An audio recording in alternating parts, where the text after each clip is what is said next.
to place a foster youth in a facility, significantly more expensive than serving them in their own communities. What is more important, protecting business profits or protecting foster youth lives? 16-year-old Cornelius Fredericks was placed in a facility because his mom tragically died and his dad was in prison. His life ended after being tackled and violently restrained by 8 staff members for nearly 10 minutes after innocently throwing a sandwich in the cafeteria. They killed him on the floor of the lunchroom in front of dozens of other children. Emergency services had been called 300 times in the year leading up to his death, with 56 violations substantiated by the state. The state could have prevented this. Jasion Terry's life ended at just 7 years old. In his final hours, he was publicly shamed, verbally abused, left in his room alone for nearly 6 hours, and physically restrained by staff members until he lost consciousness. When first responders arrived, there was vomit in his mouth and throat, running down his cheeks and onto the floor. Why can't we as a society see that these kids are hurting? They need love and kindness, not beatings and restraints. As a mom, these stories break my heart. When your child is born, your heart is full of love of all hopes and dreams you have for them. I assure you that these were not the dreams that were envisioned for Cornelius, Jasion, and thousands more who have suffered immensely. I'm here to be the voice for the children whose voices can't be heard. While this committee has the responsibility to move bipartisan solutions forward to protect them, I strongly advocate for the reauthorization of Title 4B. Families need resources and support so they don't need to come into the child welfare system in the first place. For children who do end up in foster care, we cannot allow them to grow up in facilities. The treatment these kids have had to endure is criminal. These kids deserve to grow up in safe, family-centered environments. I will not stop until America's youth is safe. I've helped pass 9 state laws on this issue. I am strongly advocating for the federal bipartisan Stop Institutional Child Abuse Act. I supported the Senate Finance Committee report, Warehouses of Neglect, that validates everything those with lived experience have been saying. And I recently went to Jamaica to support and find appropriate placements for American adopted youth who had been raped, waterboarded with a hose, and held in solitary confinement in a facility internationally. Their parents had adopted them when they were young, promised them a better life, and then shipped them off to an international facility to be warehoused there until they turned 18. How could we let this happen to them? Progress isn't an option anymore. It's a life or death responsibility. If you are a child in the system, hear my words. I see you, I believe you, I know what you're going through, and I won't give up on you. You are important, your future is important, and you deserve every opportunity to be safe and supported. Congress, please join me in creating a world where all children have a right to family, love, education, and the support they need. Thank you for your time, and I'm happy to answer any of your questions. Thank you, Ms. Hilton. Mr. Geen, you are now recognized. Thank you. Chairman Smith, Ranking Member Neal, and distinguished members of the committee. As has been mentioned, I am currently a fellow at the Bipartisan Policy Center and chair of the Board of Trustees at the Dave Thomas Foundation for Adoption. Over the past 35 years, I have worked in research, philanthropy, and advocacy to advance data-driven reforms to improve our nation's child welfare system. During this entire period, bipartisanship has been a defining feature of federal child welfare legislation. In 1993, Congress created Title 4B Subpart 2, now known as the Mary Lee Allen Promoting Safe and Stable Families programs. While it is a relatively small program compared to the Title 4E entitlement that supports foster care and adoption, 4B has been a critical source of flexible funding available to states and tribes, enabling them to craft innovations that address the specific circumstances in their own communities. Compared to Title 4E, states and tribes can use 4B funds to serve a broader range of children, youth, and families with a wider variety of services. In this way, 4B serves as a critical complement to Title 4E funding. Title IV-B also includes dedicated funding for key functions of the child welfare system, including the court improvement program. However, 2 decades of steady erosion to the program's funding has limited the impact that Title IV-B can now have. With my time, I'd like to share several findings from an intensive 50-state landscape analysis conducted by the Bipartisan Policy Center's Child Welfare Initiative. An overarching finding from our research is that while polarizing rhetoric often overshadows discussions of common ground, there are, in fact, many areas of agreement. For example, there is overwhelming support for the vision of the Family First Prevention Services Act. There is recognition that high-quality, short-term therapeutic residential interventions are needed for a small number of children. There is also strong support for redoubling efforts to prevent child abuse and neglect and invest in family preservation services. At the same time, there are frustrations in the field over the implementation of Family First. Many states are struggling to increase capacity of alternatives to residential settings as they seek to eliminate the use of non-therapeutic group homes. There is insufficient community-based service capacity to meet the high needs of youth in the system, especially effective mental health services. States and tribes are running into barriers in taking full advantage of the prevention funding available as a result of Family First. This includes concerns about the Prevention Services Clearinghouse and how funding can be used to meet the concrete needs of families.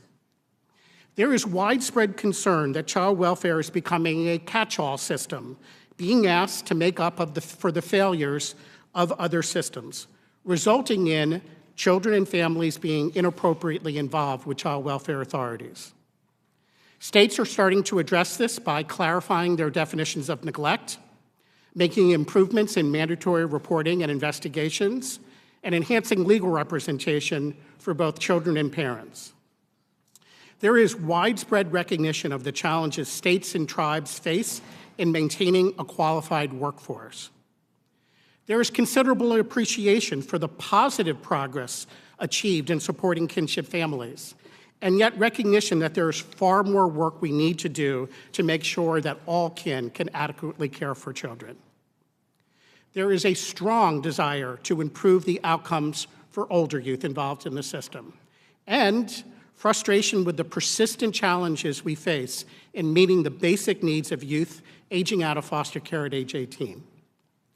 Other topics that garnered significant interest and widespread support include strengthening the Indian Child Welfare Act, reducing the administrative burden that accompanies federal funding, especially for tribes, while also improving system oversight and accountability, creating more flexible funding options that allow states and tribes to meet unique community needs, and finally, continuing to expand the evidence base for child welfare interventions.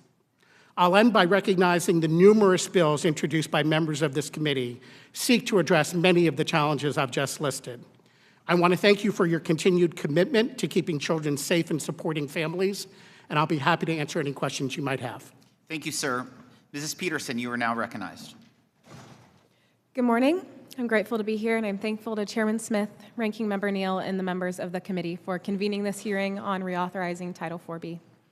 I went into the foster care system twice in my life due to the physical and emotional abuse I endured. I hoped that going into the foster care system would allow me to escape the chaos of my first family, but instead I entered into a different form of chaos when I entered the system, and I moved through 12 different homes during my time in care. Eventually, I moved in with a foster mom who took me to church regularly, and I was reunited with a woman named Tanya, who, when I lived with my mom, would come and pick me up when situations would become volatile. Tanya worked for a nonprofit that mentored kids coming from hard places, and she became a mentor to me. The leadership of my church allowed me opportunities and encouraged me to share my story. By witnessing their love for me and other kids in the foster care system, I began to believe that Jesus might love me too, and I gained a confidence that I didn't have before. At the same time, I was running track in high school, and my track coach became my father figure. After I aged out of the foster care system, he invited me into his home, and under his training, I became a 5-time state champion in track, which allowed me to go to college on a full scholarship and become a part of the 3% of former foster youth to obtain a bachelor's degree when I graduated from Hillsdale College in 2018. Now I'm an author and public speaker. I share my story to help organizations raise funds to serve vulnerable children. I help communities and churches become equipped to fulfill the call of James 1:27, which is to care for the orphan and the widow. And my greatest honor is that I'm a wife and a mom. I have 2 biological children, an adopted adult son. My husband and I are kinship providers for my biological sibling, and we're also foster parents. As I look back on my experience, I see the crucial role my community, nonprofits, and church played to bring me to where I am today, and I believe that I wouldn't be where I am without them. It has been over 10 years since I aged out of the foster care system, and there was not as much government assistance as there is today for youth coming out of care. Outside of being on food stamps for about 6 months, I received no financial support or government assistance after I aged out. This experience taught me the value of hard work. I earned and saved money by working in a factory, in a diner as a waitress, and through various internships from organizations in my church.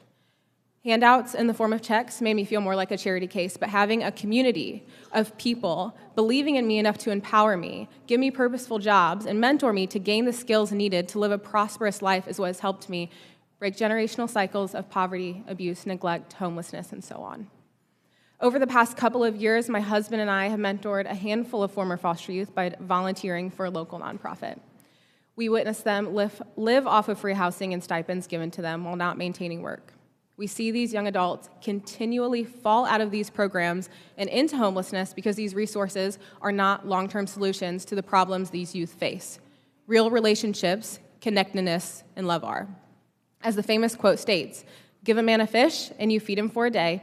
Teach a man to fish and you feed him for a lifetime." More plainly, we could offer youth housing, or we could invest in them being taught the skills to acquire housing themselves, which could result in them having an investment to offer future generations, in turn, breaking generational cycles of poverty. When I was in foster care, I remember receiving a duffel bag of hair products I couldn't use, a teddy bear I was too old for, and many other products that went untouched. Now, when a foster child moves into our home, we receive 2 duffel bags full of useless products. While the emphasis of this movement started with the pure intention of not letting any foster child carry their belongings around in a garbage bag, I feel it is now an oversaturated movement to make the giver feel like they've done their part. We are here because our part is not done. I point to this illustration because it's an imperfect example of how society treats foster youth as a whole. Throw money at kids rather than invest time to nurture relationships with them. Isolate young adults in free housing rather than welcoming them in or at least showing them how to obtain housing with a roommate like most young adults do so they're not so alone. These kids are all of our kids, and we justify treating them like they're not by handing them bags, clothes, products, and not our presence. While it is Title IV-E that offers youth in foster care these tangible resources and addresses these issues, it is crucial that we address Title IV-E alongside Title IV-B, because right now it seems that the system is giving young adults basic necessities that they need to survive, but when we invest in them to have strong and authentic relationships in their communities, we give them what they need to thrive. I was fortunate enough to form relationships with community members like my track coach, Tanya, and others from my church. And over time, they became the people who filled the role of my family. What they've given me, taught me, and how they have guided me has been invaluable. If we want young adults to learn self-governance, they need to be taught skills for their adulthood, and they also need caring adults to continue to guide them into adulthood. It's important that federal funding streams like Title IV-B are updated to meet the current challenges in the child welfare system. A special emphasis should be placed on community relationships and the role they play in helping youth gain the valuable skills they need for adulthood. If you're a child or youth coming from a hard place, I hope you hear that you are deserving of love, and there is a beautiful purpose and plan for your life. I want to especially express gratitude to Chairman Smith for offering me the opportunity to advocate for youth in this way and finding value in my lived experience as a former foster youth, but more importantly, as a child of God. Thank you. Thank you so much. Ms. Mansfield, you are now recognized. Thank you. My name is Alexis Mansfield, and I'm the Senior Advisor at the Women's Justice Institute on issues related to children and families. I'd like to thank Chairman Smith, Ranking Member Neal, and the members of the committee for the opportunity to testify about how to strengthen the child welfare system and protect America's children. I would also like to thank Representatives Davis and LaHood for introducing H.R. 8799, the Parent Act. The Women's Justice Institute, or WJI, is a national think and do tank based in Chicago that works to address women's mass incarceration. In addition, I'm the director of the Incarcerated Survivors Program at Ascend Justice, a civil legal aid organization focused on survivors of domestic violence and parents impacted by the child welfare system. I also sit on the Commission on Children of Incarcerated Parents and the Illinois Department of Corrections Adult Advisory Board. Before I was a lawyer, I was a teacher in the Chicago public school system for 8 years. One time, about halfway through the school year, the principal came into my classroom with a little 6-year-old boy and told me that he was my student now because he'd been kicked out of the other 2 classrooms. That first day, I met with him privately, and I asked, "What do you need?" He replied, "I want to write my mom." He explained that his mom was in prison and that his last teacher had told him that he couldn't send letters to her because she was a bad person. I told him he could write, he could draw, whatever he wanted to send to her. From that moment on, he changed completely. Knowing what I know now, I would not have just let him write her. I would have found a way to engage her in his education. But the fact remains, what he truly needed was his mom. And this is a pattern I see again and again with children. In 2016, I co-founded the Reunification Ride with several other organizations. This monthly program, which is now housed at the WJI, brings children of incarcerated mothers to visit them in child-friendly settings, to bond as families and to be together with other children sharing the same experiences. We sometimes have to skip a month as we rely on private funding and crowdsourcing, and we don't always have enough money to go.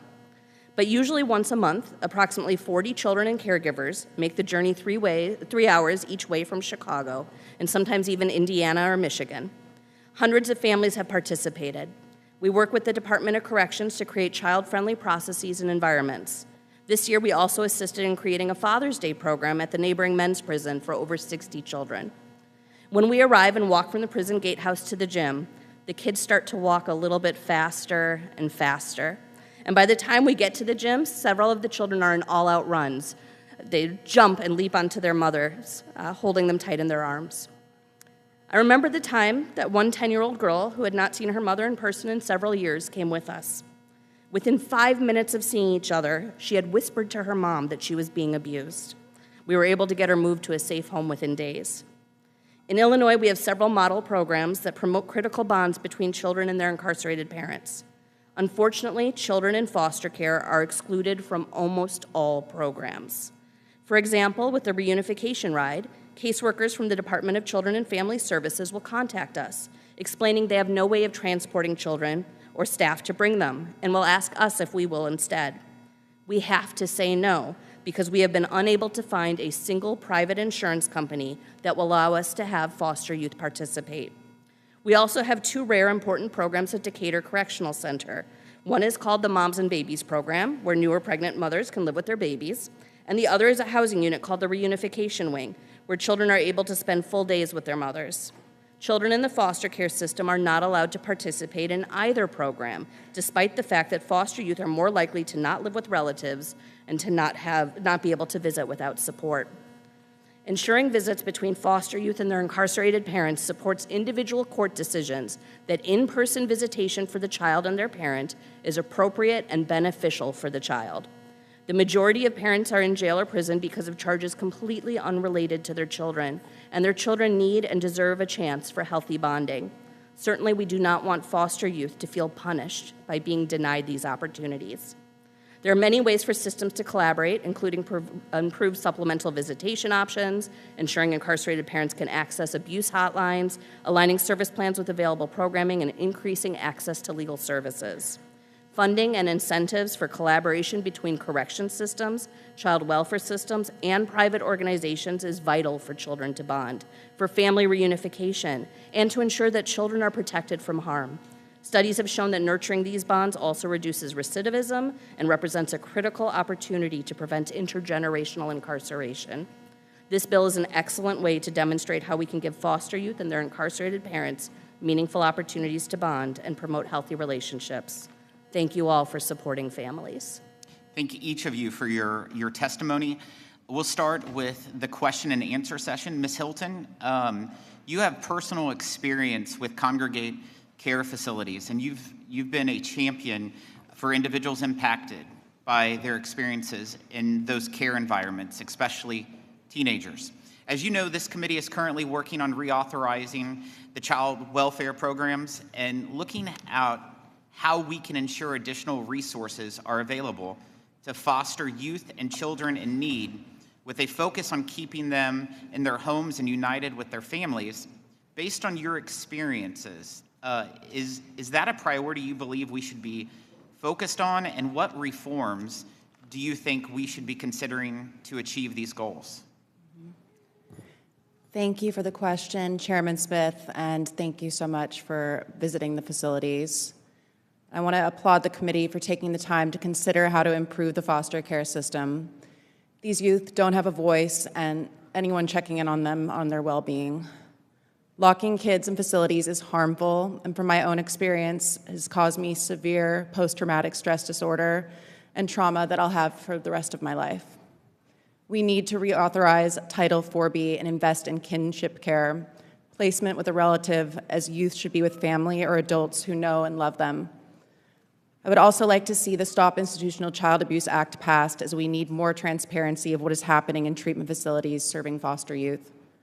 The cost of treatment is 5 times more in a facility than community-based services. It is a completely ineffective use of funds, and it hurts the kids and costs the taxpayers more. Thank you. Mr. Geen, I think we can all agree that no child should be left in a home where they are suffering true neglect or abuse. At the same time, I hope that we all can agree that keeping children in their homes with their parents is the best course of action, so long as the child's well-being is not threatened. Unfortunately, in Missouri and other states, a large percentage of cases where children are being removed from homes due to, quote, neglect, are situations where the primary factor is poverty, not actual neglect or abuse on the part of the parents. Rather than resorting to removing children from their homes and their parents, what changes might we make to Title 4B to address the situation, and how might we go about collecting better data to help them potentially with those potential reforms?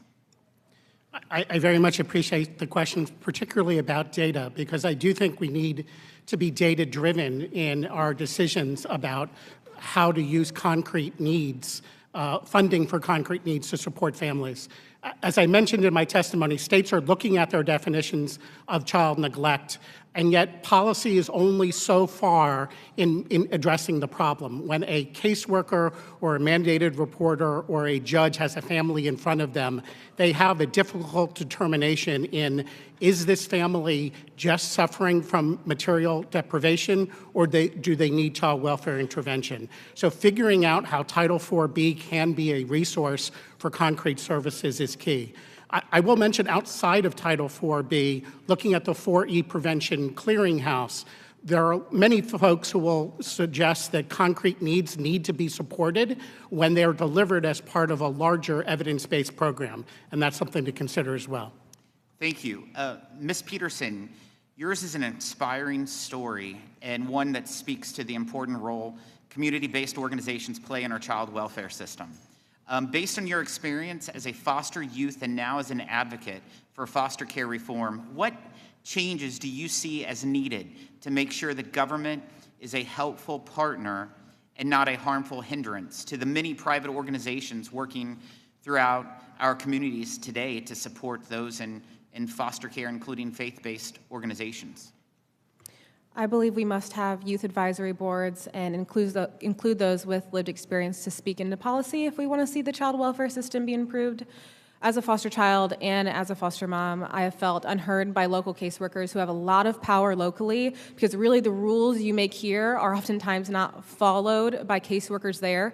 An example of this would be in 2014, the Normalcy Act passed, saying that youth in foster care can have the same privileges as youth who do not live in foster care. Yet I am still advocating and fighting for my teen foster daughter the same way I had to advocate for myself to have normalcy when I was in care 10 years ago. As a youth, I did once have a representative advocate for me at a local level, and it was very effective. The county saw that they didn't hold all the power, and they had to be held accountable for their actions. While I know representatives have so many issues that they have to balance, holding local meetings with counties where foster youth and foster parents speak about their experience and what they need help changing in their counties would make a world of difference. What we are doing here needs to be grassroots, and we need representatives present for effective change. Thank you. I want to thank all our witnesses. There are 2 votes that have been called on the floor. The committee will recess immediately following the ranking member's questions. So I would encourage any members, they will be closing the board, they said within 20 minutes. So I would encourage you to get there and then get back as soon as possible after 2 votes, and we'll continue. The ranking member. Thank you. And Ms. Hilton, one of the things that we've learned from the committee is that when we listen to people telling us about their own experiences, it can be very helpful and certainly enhance better policies for people like them. So I was honored recently to receive the Fostering Visionary Change Award from the National Foster Youth Initiative. They were really surprised when I told my own story and pointed out in reference to the testimony that has been so capably offered this morning that no social service agency ever checked on us. We just moved in with an aunt and a grandmother. But I want to reiterate the genius of Mr. Roosevelt's Survivor Benefits Initiative from Social Security, because that helped keep us together. And in reference to Mrs. Peterson's comments, both the people that I've just talked about with great reverence were very religious. And they just saw this not as an opportunity to do this or do that as much as it was, you're just supposed to do it. And they accepted that responsibility. So the value of your experience and Ms. Hilton's experience this morning, I want to give you a couple of minutes each, if you could, to talk about that as you've enhanced and advocated for those who fall outside the protection sometimes of the system. Ms. Hilton or Ms. Peterson? Thank you for that question. I think for children of incarcerated parents, that's especially an important question to consider. Parental incarceration is an adverse childhood experience, or an ACE, just by having a parent who's incarcerated. And it's often necessary for family members to step in through informal kinship care, not through any system. And you are correct, one of the big challenges that children of incarcerated parents face is that there is nobody tracking them, there is no hub to consider their needs. They are very siloed in different systems. And one of the unique factors between the incarceration of men and women is what happens to their children when they're incarcerated. It is an ACE no matter who is incarcerated of the parents. But when a father is incarcerated, approximately 90% of the time, their children go to the children's mother, and they remain in the family. And when a mother is incarcerated, the children go to the father about 25% of the time. And 75% of the time, they are with somebody who is not one of their parents. About 10 to 15% of the time for mothers, that's foster care, and about 3% of the time for fathers, that's foster care. But what happens to that other 60% of children? You're correct that a huge number of them are in informal care, and the services just do not exist. Even basic legal services like creating guardianships, so whoever's caring for the child can take them to the doctor, so that they can access benefits, so that they can know what they're entitled to. And so that is a really important factor, and I appreciate you bringing that up. One of the reasons I think it's so crucial that we lean on the church for this is because the value of Christian faith is hospitality. After I emancipated, people did not just give me clothes or come and furnish my apartment and peace out. They let me live with them, so I wasn't homeless, so I wasn't alone, so I had a family, and so I had an example of how to build a life for my family. When we grow up in dysfunction, it can be easy to know that we don't want that, but we often don't know how to get what we do want for our own family because we haven't had it modeled for us. I had people who let me into their home, who I could learn from firsthand, who modeled to me what a good family was so I could have it myself. Above all else, I believe that we need radical hospitality. Ranking Member Neal, your story is so instructive because the vast majority of children who are living with relatives are doing so outside of the child welfare system. And our entire safety net, including all the programs under your jurisdiction, were designed with nuclear families in mind. And so kinship caregivers often struggle to get basic assistance that they need to care for children. I will also note that we tend to think of kinship care just as a placement resource versus an opportunity to prevent placement in the first place. Relatives can be wrapped around birth parents when they're struggling to prevent placement. I think it's so important to listen to youth voices about foster care. It is so crucial because the ones who've experienced it are the ones who should have a seat at the table. They know the best, and I hope that everyone here prioritizes people with lived experience as they are the true experts. Thank you. The committee will recess until immediately following the last vote of the series. Thank you.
Ready?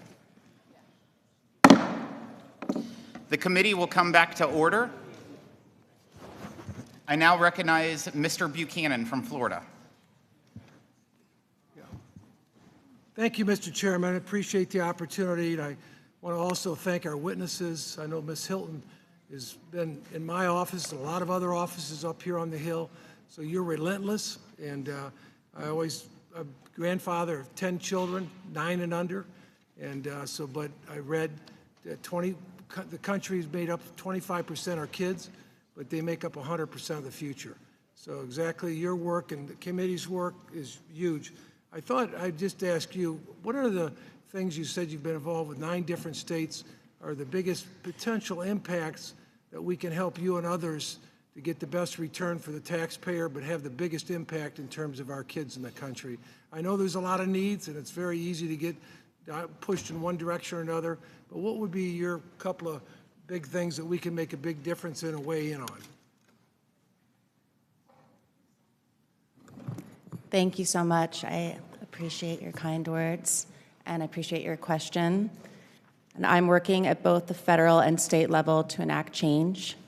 At the federal level, I want to see Title 4B reauthorized, and I want to see the Stop Institutional Child Abuse Act passed to provide transparency and data collection. At the state level, I've helped to outlaw abusive practices like restraint and seclusion, increased licensing requirements with unannounced site visits, required proper reporting, and increased private communication with families and their child so they can report abuse if it's occurring. All of this helps to reform these facilities, and I will not stop until all youth are safe. Thank you, Mr. Geen. Let me ask you, obviously you've been involved for a lot of years. As you look out there, what more can we weigh in again, as I mentioned with her, the biggest takeaways for us today in terms of policies or practices or things that have made a difference in various states or here in Washington? So I think the biggest thing that we can do is invest in the alternatives to what we know is not good for children, which is residential treatment when it's unnecessary. So we need to start by investing in keeping families together. And then for the relatively small number of children who do need to be removed, we need to invest in family, which includes kinship caregivers and non-kin family foster care. Yeah, Mrs. Peterson, you have an incredible story. All of you do. And you said you had a mentor, but you must have had other people that were supportive that made a difference in your life along the way.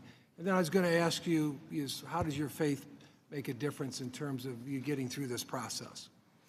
I think that my faith gives me purpose to continue. So many youth in foster care struggle with mental health issues, and faith is not this Band-Aid that slaps on and heals all. But I do believe that faith gives me a purpose to continue and to persevere when my mental health has been hard, when the trauma comes back, and when the effects of foster care play out in adulthood. I think a continuous purpose is what my faith offers me. Thank you, and I yield back. Mr. Doggett. Thank you, Mr. Chairman. Certainly the stories that you've told today are compelling, and they focus new attention on this problem, and the work you're doing as advocates, the work you're doing, Ms. Mansfield, very touching, the impact that you're having. Unfortunately, the stories you're telling may be unique, but they're not new to this committee. We've heard about these problems for years, and the question is what we will do about them and what kind of resources we will devote to solving problems that the committee's left unsolved in the past. So much of the abuse, I believe, results primarily from the failure of states like my home state of Texas to provide either adequate funding or appropriate oversight and enforcement of the foster care system, residential treatment facilities, and other youth-based settings. Texas has a truly disgraceful distinction of one of the highest rates of child abuse and neglect fatalities in the country. Children die because the state is negligent and indifferent to their needs. What little oversight we have in Texas today is mostly the result of the work of United States District Judge Janice Jack, who has sought reform over the determined obstruction of the Abbott administration and before that the Perry administration. For over a decade, Judge Jack has penalized Texas for violating the constitutional rights of foster children to be free from unreasonable risk of harm. Thanks to continued interference by the Fifth Circuit, who's responsible for so many other wrong decisions, Judge Jack's work has been more limited than she would have liked it to be to hold Texas accountable for weakened time restrictions again and again. Appointed court monitors have reported little improvement in the foster care system despite 13 years of ongoing litigation and supervision. Earlier this year, she ordered a $100,000 per day fine against the state of Texas for routinely neglecting to adequately investigate and respond to allegations of abuse and neglect. In one outrageous example identified during a compliance hearing just this past December, the state of Texas failed to remove and prosecute a staff member accused of raping a young girl under his care at a residential facility. The girl had remained exposed to the worker for over a year until she was dumped into an emergency room alone with her jaw broken in 2 places. So the saddest part of your stories, I believe, is that they keep reoccurring, these kind of incidents, when states fail to do the job. And while the principal responsibility rests with the states, this committee could do much more. When I personally served about a decade ago as the ranking member of what was then called the Human Resources Subcommittee, I strongly advocated for much stronger federal funding to ensure the safety of these children. Foster parents need more support, particularly when caring for the special needs of children, and we must strengthen our caseworker workforce to increase the visits and the counseling.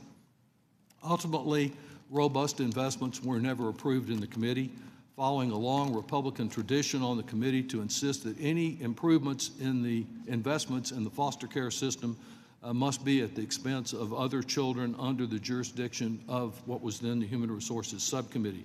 Even a proposal that I advanced that wouldn't have raised taxes but would simply have required the filing of a tax form for alimony payments and generated $2 billion to protect our children was rejected, and the state of Texas ultimately obstructed even the Republican approach that was later advanced. We know that in more recent times, states, because of pandemic funding that we provided, have done some creative things. In St. Petersburg, Florida, the Youth Opportunity Grants for youth that are aging out. In Madison, Wisconsin, more housing for foster children. I would just like to ask Mr. Geen, with limited resources, with the battle we will have over them again, of the many things that you and the other witnesses have identified, where can we do the most good with the limited amount of money that is likely to be available? Thank you for the question, Congressman. You're asking an essential question for this committee, which is how do you turn around a system in decline or not functioning without investing in the alternatives to what you're doing now? It's impossible to dismantle one part of the system without, at the same time, increasing the supply of alternatives. You mentioned 2 areas of incredibly need for investment. One, the workforce. Nothing can be done without a quality workforce. Every reform that you want to see requires that we have a strong workforce. And part of that strong workforce must include foster parents, kin and non-kin foster parents. One of the outcomes that is most critical for children is stability in care. It's not good to remove a child. We should be doing much more to prevent it. But when a child is placed in a foster home and they have stability, all of the outcomes we care about are better. So how do we support kin and non-kin foster parents to give kids that stability? Thank you. Thanks to all the witnesses. Yield back. Thank you. Mr. Smith. Thank you, Mr. Chairman, and certainly thank you to our entire panel here for compelling perspectives and the experience and insights that you bring. This could very well be one of the most important hearings we have for a long time. I was honored to chair the Human Resources Subcommittee that was just mentioned, and we were able to complete the work on the Bipartisan Family First Prevention Services Act of 2018. It's been a while ago already, but even though we did that, I think it's important to note that when it comes to child welfare, we haven't done enough. I would argue we haven't even done anything in many respects since many of the children currently in foster care were even born. So there's much that we need to do. Certainly appreciate the perspective that in pointing out the need to listen to those with lived experience, and very happy to introduce with my colleague, Representative Gwen Moore, the Youth and Family Engagement and Child Welfare Act. Just introduced that this week. This is something that I think is part of the solution moving forward, and certainly appreciate, I think, a bipartisan approach on that, and bipartisan hearings such as we are having right now. Mrs. Peterson, excuse me, I really appreciate you sharing your perspective and certainly your reflection on your faith-based perspective as it is, and that you can speak from your lived experience. And so, you know, we want to empower more youth to give us their perspective. I think it's important that we at the federal level of government do not become overly prescriptive for state governments that end up tying their hands rather than having an expectation of states doing positive things and then replicating that perhaps one state to another. But I'm just wondering if you could reflect a little bit on how we have foster care, kids in foster care, adolescents who then age out, and given the fact that I believe our country has more opportunity than any other country in the world, it is inexcusable that we have foster care youth aging out and not linking with that opportunity that we know exists across America, but for some reason we're not linking up here. What do you think we can do to have better results, shall we say? Yeah, thank you for your work and on this policy. One of the things that I do in my work is that I take former foster youth and youth who have just come from hard places on trips with me. I'm a public speaker, as I mentioned, and I bring them to speaking engagements with me because I believe that they need to see other people who have had backgrounds like them be successful. Foster care is so isolating, so these kids need more opportunities, they need more exposure, they need to see other people who've grown up like them do what they could possibly do. They need to see what's possible beyond their experience and care, and if they could have relationships in the process, form those relationships in the process, that's what's going to change their lives. Okay, thank you. Mr. Geen, I'm wondering if you could perhaps add some perspective here as well of how, what's most appropriate for the federal level to not go too far, as way too often happens, and yet have the expectation that states produce positive results. So let me make two comments about the aging out question that you asked. So the first is the majority of young people who age out of care come in as teenagers. We have this feeling that they come in as babies and they spend long periods of time in care, but that's not actually true. And so we have adolescents coming into care, and many of them are not coming in for abuse and neglect. They're coming because of conflicts with parents. They're coming in because parents are desperate to find services and supports to meet that young person's needs. And so the best way to prevent children from ever aging out is to prevent them from ever coming into care. And that is central to what Title IV-B is trying to do. On the opposite end of the spectrum, many states have extended foster care beyond the age of 18 and have that option in federal law. Unfortunately, many states have not taken up that option. And even in states that have, a small percentage of young people decide to stay in care. And that's because foster care doesn't sound all that good. So how do we create a post-18 option for young people that's still in foster care but treats them like adults rather than children? Just briefly, is there a state that stands out to you as best practices in that state? I will look at that and get back to you. Thank you. I yield back. Thank you, Mr. Thompson. Thank you, Mr. Chairman, for holding today's hearing, and thank you to all the witnesses for being here. This might be the best example of all of the wonderful people throughout all of our districts that are doing great work that is incredibly beneficial. This panel of witnesses is absolutely fantastic. So thank you all for what you're doing. Title 4B of the Social Security Act provides significant federal funding to target the root causes of the mistreatment of children and provide critical services to help kids and families in need. These funds help states provide a lifeline to kids and to families who've experienced or are in imminent risk of experiencing foster care problems, and to help support community-based services for struggling families. From hiring and training caseworkers, contracting with nonprofits to provide prevention services, and improving family court services, this funding makes a real difference in the lives of children. According to my home state, the California's, which is the answer, Mr. Gain, to your question, according to the legislative analyst in California, the average monthly caseload for our state's child welfare system is overwhelming. Everything from in-person investigations, maintenance support, reunification services, and permanent placement.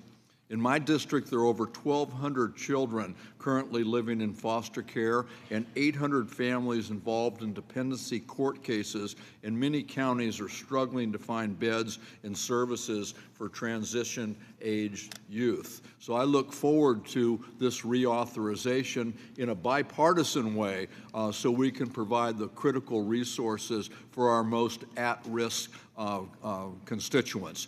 And Ms. Hilton, I want to thank you for your compelling and courageous testimony today and the work that you've been doing, not only to highlight the problems that you face, but the problems that many others face on a day-to-day basis. It's terribly troubling, and we need to do everything we can to change that. What do you think that this committee can do in our reauthorization legislation that would best help not only making these facilities more transparent, but ensuring that if children are at these facilities, they receive the proper care and services that they need? Well, thank you so much. I really appreciate what you just said.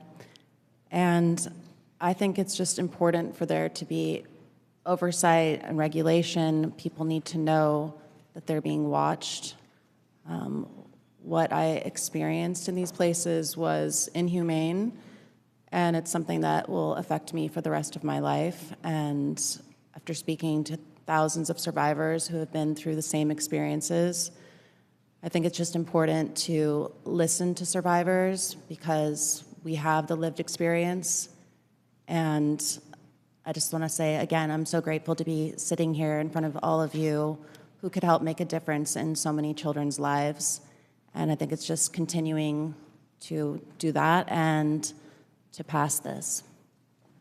Thank you. Thank you. Mr. Gain, you mentioned the capacity issue, and this is an issue, I can't imagine it being satisfactory in anybody else's district. It's certainly not in mine.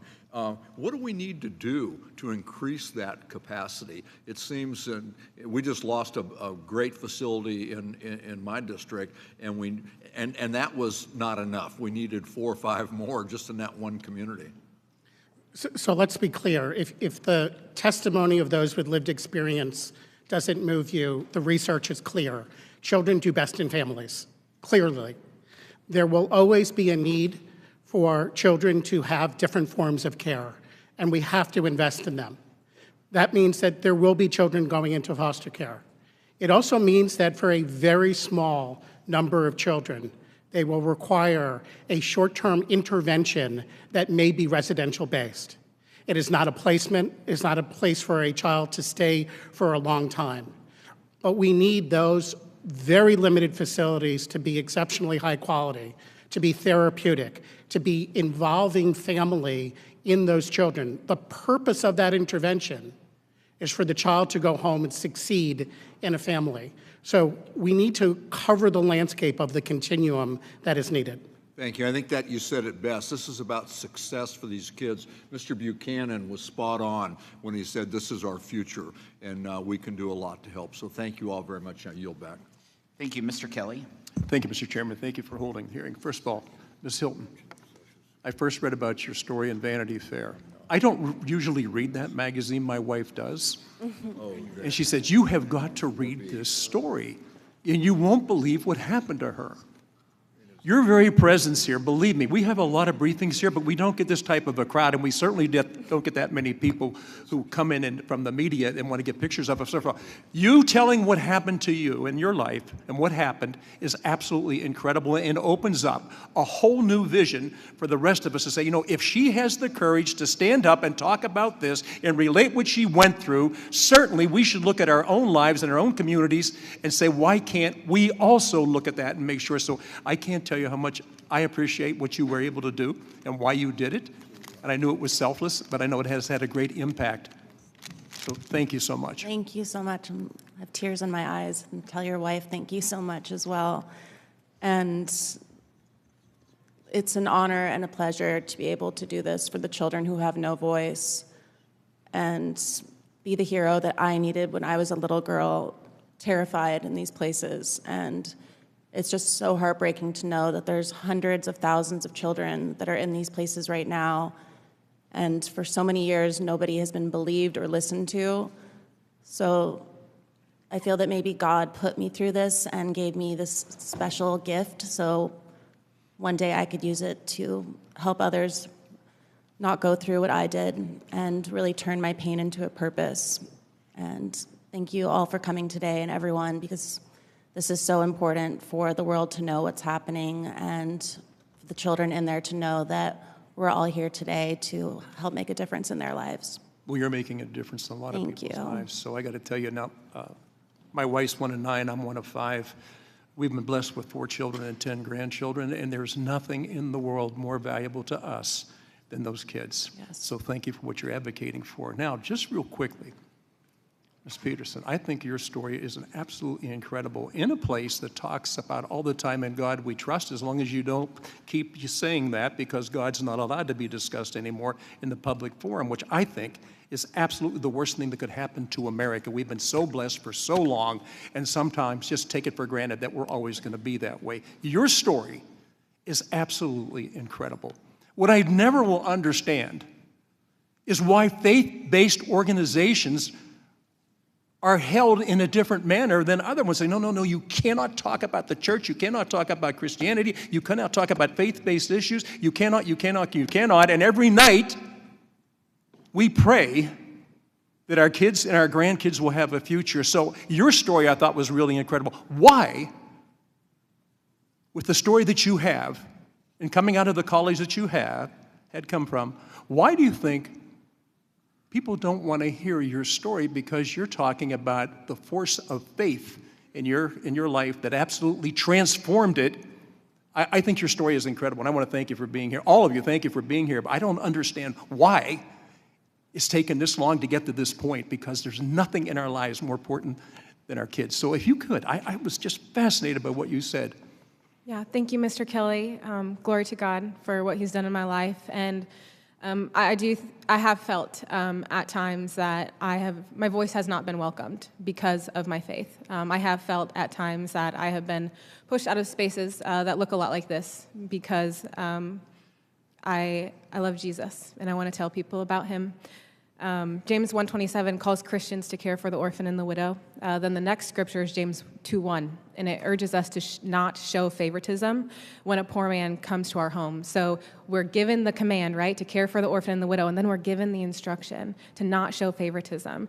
And it says that we must put them in the same place that we would the rich man. And this is what we're supposed to do. So if a child ages out without a family to call their own, like I did, communities, they need to step up like mine did. And I would just urge anyone listening to this, community-based organizations, people of faith, if there's a kid that you know in foster care, no matter what they've been through, believe in them as much as you would your own child. Fill the roles they're missing out in their life. My community is not perfect. They didn't fill every aspect that a mother and father should and could. They will never be able to make up for what I did not have as a child, but they've given me people I know I can lean on. They've shown me a God that I know that I can lean on. And we need more communities and churches who will open their doors in their living rooms and go out of their ways for kids in care. Well, thank you so much for being here today. And my colleague, Mr. Swikert, he should be on this panel. I got to tell you, I've been with him, I've been with his family, I've been with his kids. It is absolutely the difference in their lives going future. And thank you so much for never walking away from your faith and never being able to say, I'm not going to practice it. I was in Normandy a couple weeks ago. You know what, all those guys in the 98, 99, 100? There's no atheists in foxholes. Thank you so much for being here. Mr. Larson. Thank you, Mr. Chairman, and I want to especially thank the panelists as well for your insights today. I want to associate myself with the remarks of Mr. Neal and focus a little bit on Social Security first. There are 2.7 million children who are Social Security recipients. And Mr. Geen, you remarked most of the children receiving care are not infants. They come because of a deceased parent. Yet, here we are talking about what we need to do. How about the fact that Congress hasn't voted to enhance Social Security in more than 53 years? Is there anyone on this panel who doesn't think that enhancing Social Security so it doesn't reflect what it was providing in terms of benefits in 1971 shouldn't be enhanced to take care of the very children you're talking about in terms of making sure they have the adequate resources? Ms. Hilton, I'll start with you. Thank you, Mr. Larson. Yes, I think it is extremely important, the point that you're making, and the fact that it has not been changed in over 50 years is ridiculous, especially with everything that's inflation, everything that's been happening. It's a whole different world now, so these need to be addressed and changed. I 100% agree with that. Thank you. Mr. Geen? So I recognize the hearing today is about Title IV-B. And yes. Title IV-B is a relatively small program. It is a critical resource because of its flexibility and the ability to test and pilot programs that can then be funded with other programs. But your question raises the key concern that I have of understanding 4B within the larger infrastructure of federal funding. So we can't look at any individual program without understanding how does it interact with Title IV-E, TANF funds, the Social Services Block Grant, and other supports. Thank you. Couldn't agree with you more. Ms. Peterson. I feel like I don't understand the way that this works enough to answer it. And one of the things that I have really admired about people in my life is when they say, I don't know. So I'm going to say, I don't know. Thank you. Ms. Mansfield? Yes, I would absolutely support enhancements. I believe it's really critical for some of the reasons that we mentioned before as well, that the majority of children are in kinship care, and for children of incarcerated parents in particular, they're in informal kinship care, where they're not getting payments as foster caregivers, and we already know that kinship care payments, even for children in foster care, are often under what somebody might receive for a non-relative placement. And so it's really important to support those families, but also to support families before they get involved in the foster care system. And having those access to resources is just critical. I know we mentioned other services like TANF. Well, TANF child-only grants can support caregivers of children of incarcerated parents who are not involved in the foster care system, but they're incredibly hard to access. And it's typically about $115 a month, which for anyone who's cared for a child does not go very far. And we're also talking about the majority of these caregivers being grandparents who are already stretched financially and are now caring for their grandchildren, which can be a real challenge. An additional thing to look at would be childcare, both for the caregivers. I'm glad you mentioned that because that was my next question for everyone. And are you familiar with family resource centers? The chairman will be happy to know that a native of Missouri, Dr. Edward Ziegler, God rest his soul, the father of Head Start, said, look, we ought to wake up and utilize what we have in abundance, schools. And so he authored family resource centers as a source for families and also a physical place, too, that exists already that could be expanded upon and utilized and further professionalized. What is your sense? Do you think Ed Ziegler was on the right track with family resource centers? We'll start.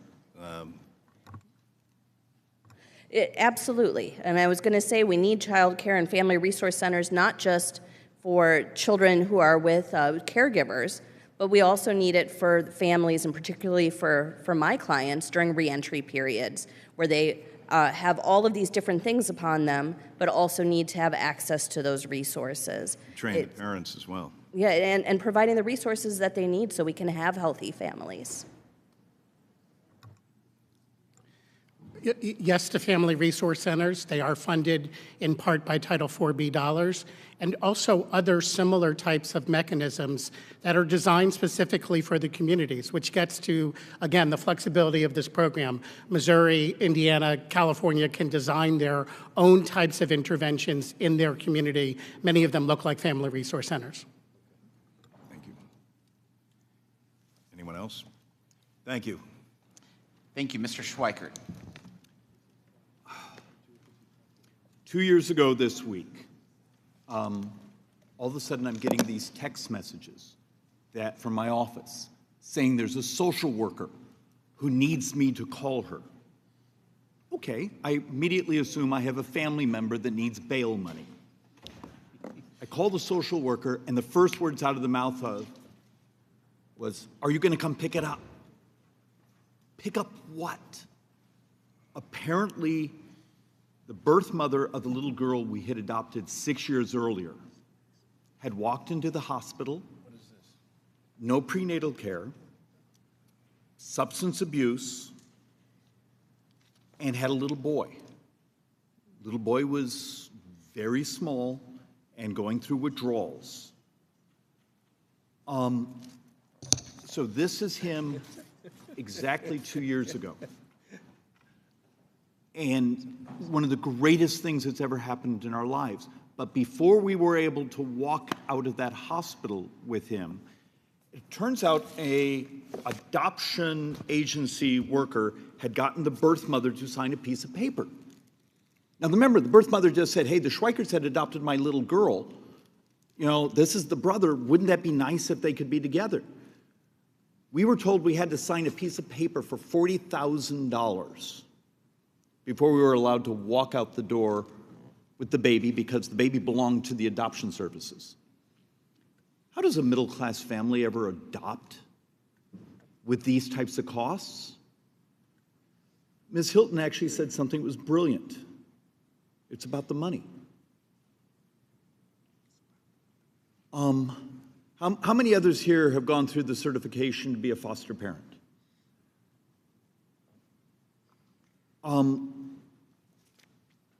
My wife and I spent years and years and years trying to adopt, and it is stunning. It's maybe a combination of fertility rates have collapsed, but we spent years and a couple heartbreaking, just almost devastating failed adoptions.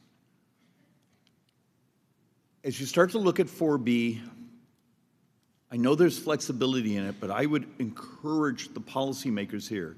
Mr. Gee, you're going to have some of the expertise in this. Something that's actually much more unified. And then here's my point of heresy.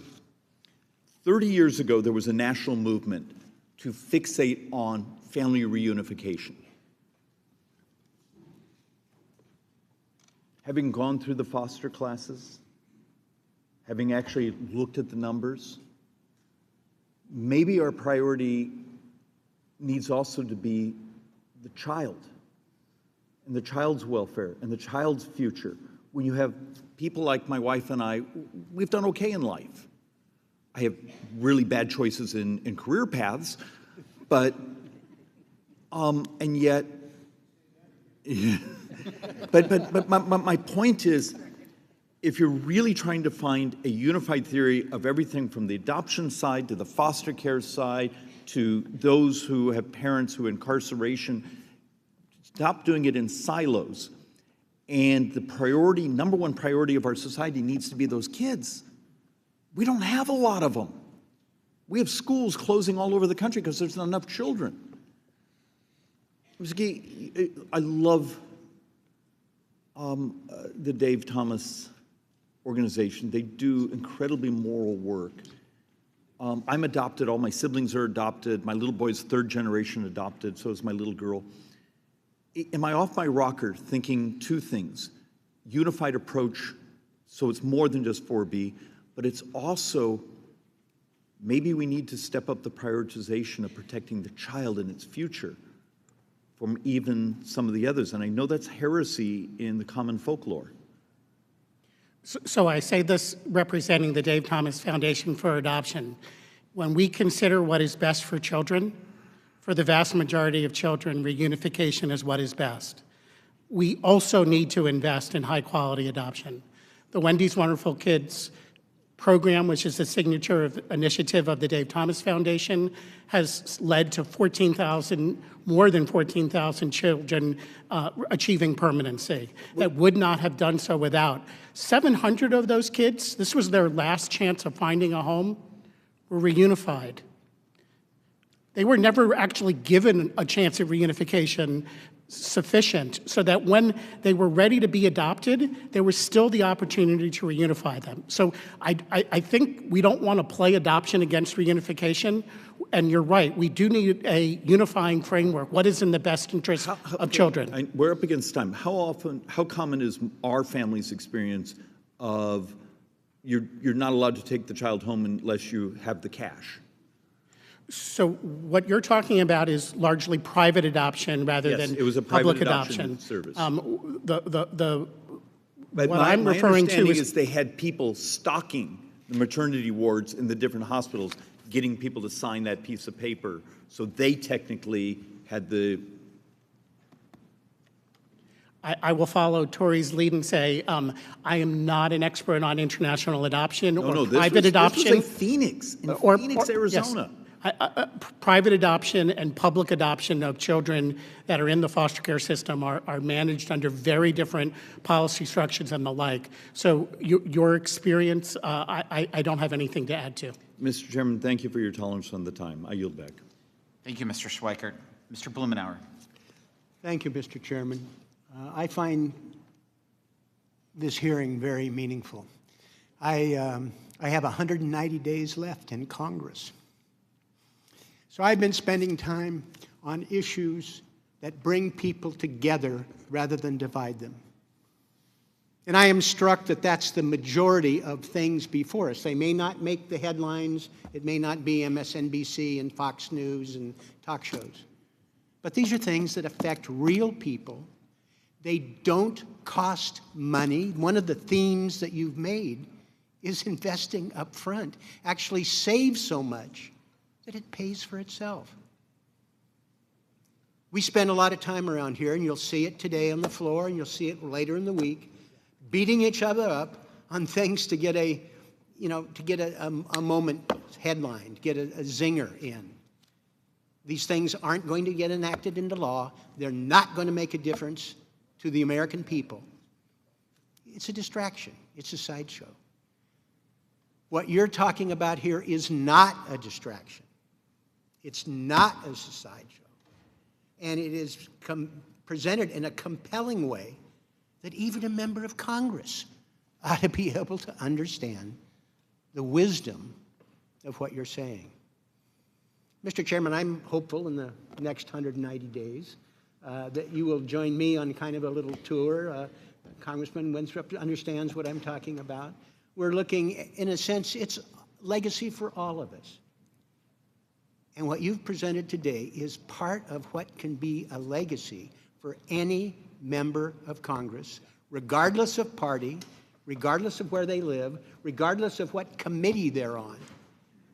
I'd love to think what would happen if we spent the month of July just talking about the things that we actually agree on, talking about things that are common sense and tug at the heartstrings, as you've presented. That if we spent morning caucus and conference meetings instead of maneuvering and thinking about scoring points in the presidential elections, that's beyond, I think, the ken of most people. These are things that will mobilize support for the political process. They will bring people together. It won't cost money. It will save massive amounts of money. I work with an organization in Oregon called Friends of Children that was started by a friend of mine who had a tough upbringing, and he has willed 30 programs around the country, and they pick kids who are going to fail, that have no chance of going forward. They take the worst of the worst, they bring them together, they give them a full-time mentor that stays with them until they graduate from high school, starting at age 4. I've got another friend who's working on the focus of the first 1,000 days of life. If we do a better job of focusing on those first 1,000 days before people are damaged and we're playing catch-up. And these are the things that I hope that you will inspire us to think about, and each in our own way, focus on things that bring people together, that don't cost money, that aren't part of a game that doesn't get anybody anywhere and change any lives. These do. Now, it may not have as much political zing as some of the stuff that occupies our time. But these are real people, this is real progress, and I think in the long run, people who focus on that, actually, it might even be better politics. So I deeply appreciate your coming together and focusing this in a way that I think anybody can appreciate, and that we all have an opportunity in our own way to be able to work in advancing these things. You've challenged us to think about. We know what to do. We know it will not cost anything. It will save money. And it will bring people together rather than divide them. I think that ought to be our mission, and I hope you inspire us to do that. Thank you. Mr. LaHood. Oh, sorry. Thank you, Mr. Chair. Let me thank the witnesses today for your valuable testimony and your compelling examples here today. Mrs. Peterson, I want to particularly thank you for sharing your life journey. You're really a shining example of success and perseverance, and appreciate your passion and courage. We're having this hearing today as we consider reforms to Title 4B, which of course is an important child welfare program that provides flexibility funding to states and tribes. As the chairman of the Work and Welfare Subcommittee, I take very seriously our responsibility to ensure we have a strong safety net for nearly 370,000 children in foster care who have experienced the trauma and hardships of abuse and neglect. This Congress, the Work and Welfare Subcommittee, has taken a deep dive into current challenges facing child welfare, continuing the decades-long tradition of doing so in a bipartisan basis. Last week, I was proud to co-lead the introduction of the Parents Act with my fellow Illinoisan ranking member, Congressman Danny Davis, a bill aimed at finding ways to better nurture the relationship between foster children and their incarcerated parents. Our subcommittee has held 2 child welfare hearings this particular Congress. In September of last year, we heard from witnesses about ways to modernize Title 4B. And in January, the subcommittee held a hearing on improving support for the 19,000 youth aging out of foster care each year. Witnesses at these hearings included state officials, leaders from community-based organizations, and former foster youth who shared recommendations on ways to improve the system moving forward.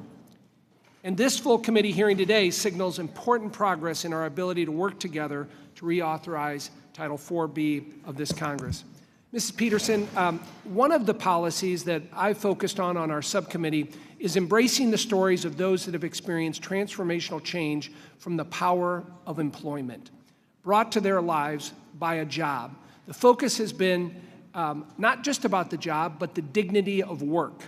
I appreciate your perspective on how we can encourage and promote this dignity for all vulnerable populations, including foster youth. As you know, only about 55% of foster youth are in full-time employment past the age of 18. In our opinion, why, let's strike that. In your opinion, why is the percentage so low, and how can we improve barriers to full-time employment for foster youth? Thank you for your kind words, and thank you for your work. It sounds very powerful. I think this percentage is so low for two reasons. The first is that foster youth usually do not receive as many opportunities as their peers who are not in foster children. That can be because foster youth tend to be stigmatized as troubled children, which makes it harder for them to gain employment as young people, or because foster youth usually move from home to home unexpectedly. This causes them to miss out on opportunities like sports tryouts, or makes them have to leave jobs unexpectedly, which then makes them less hireable when they go to get another job. There's also the piece that I briefly mentioned in my statement. One of the young men my husband and I were mentoring as a part of this nonprofit, he was a former foster youth, and he was living off of free housing and getting a weekly stipend from Chafee funds. And those offering him these resources told him he would continue to receive the resources as long as he worked 20 hours a week. And he wasn't doing any higher education no higher education, just work. So what programs like this teach young people is that part-time work is sustainable for life, and they can live off of government resources. The young man did get removed from the program because he wasn't meeting the requirements of working 20 hours a week, and he then fell into homelessness. But just a couple months later, he gained full-time employment. He's now paying for his own housing. His mental health is doing much better because he can't sleep all day because he has to go to work.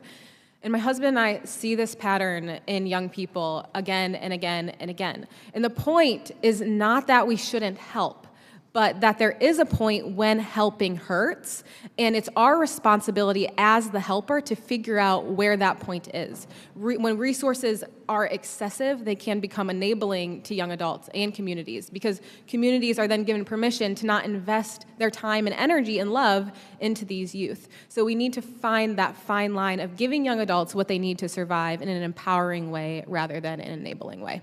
Well, Mrs. Peterson, that's a great example of what we're focused on the importance of employment and the dignity of work, and we're grateful to have you here today. Thank you, and I yield back. Thank you. Thank you, and now recognize Mr. Pasquale. Thank you, Mr. Chairman. First of all, you've all been first-class witnesses, and I thank you for your courage. It takes courage to say what you said. You hear a lot of stuff around here which passes for courage. To me, courage means not only say it, but you do it. That's a tough transition, isn't it, at times? Our job, I thought our job, was to protect the least of these among us. Our seniors and our children. We didn't do a very good job on the first thing. I mean, you saw what happened during the pandemic in those nursing homes. We don't know half the story. We never got it. In New Jersey, I personally listened to the Advocates for Children of New Jersey, which has advocated for kids and families for 177 years. This is not a partisan issue. This is a humanitarian cause for all of us. If we agree with that, we're halfway home. Each of our witnesses can offer testimony on children who navigate the foster care issue and then thrive. Thrive. Of course, we must always be concerned about fraud and guard against Wall Street vultures snatching public funds to line their pockets to do what we're talking about today. Private equity is definitely not hot and already has a troubling track record in new services. We cannot allow the private equity octopus to reach its tentacles in child services. So, Ms. Hilton, thank you for your comment that this $23 billion industry sees children as dollar signs. You wrote that and said it. We're sending youth a signal that profit is more important than their lives. Very well stated. Just unpack briefly for us why the for-profit industry is so dangerous here in what we're talking about.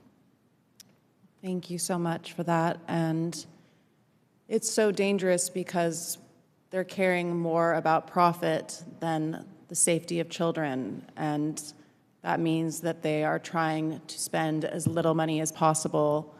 And the type of employees that they're hiring are people that are not being checked through. They're people that should be nowhere near children. And just the entire situation. There's no education in these places, the food quality, the living conditions, there's mold and blood on the walls. It's horrifying just what these places are like. They're worse than some dog kennels that are out there. It's terrifying. And all of these private equity companies are seeing that this is such a profitable industry, so they're caring more about the bottom line than children's lives.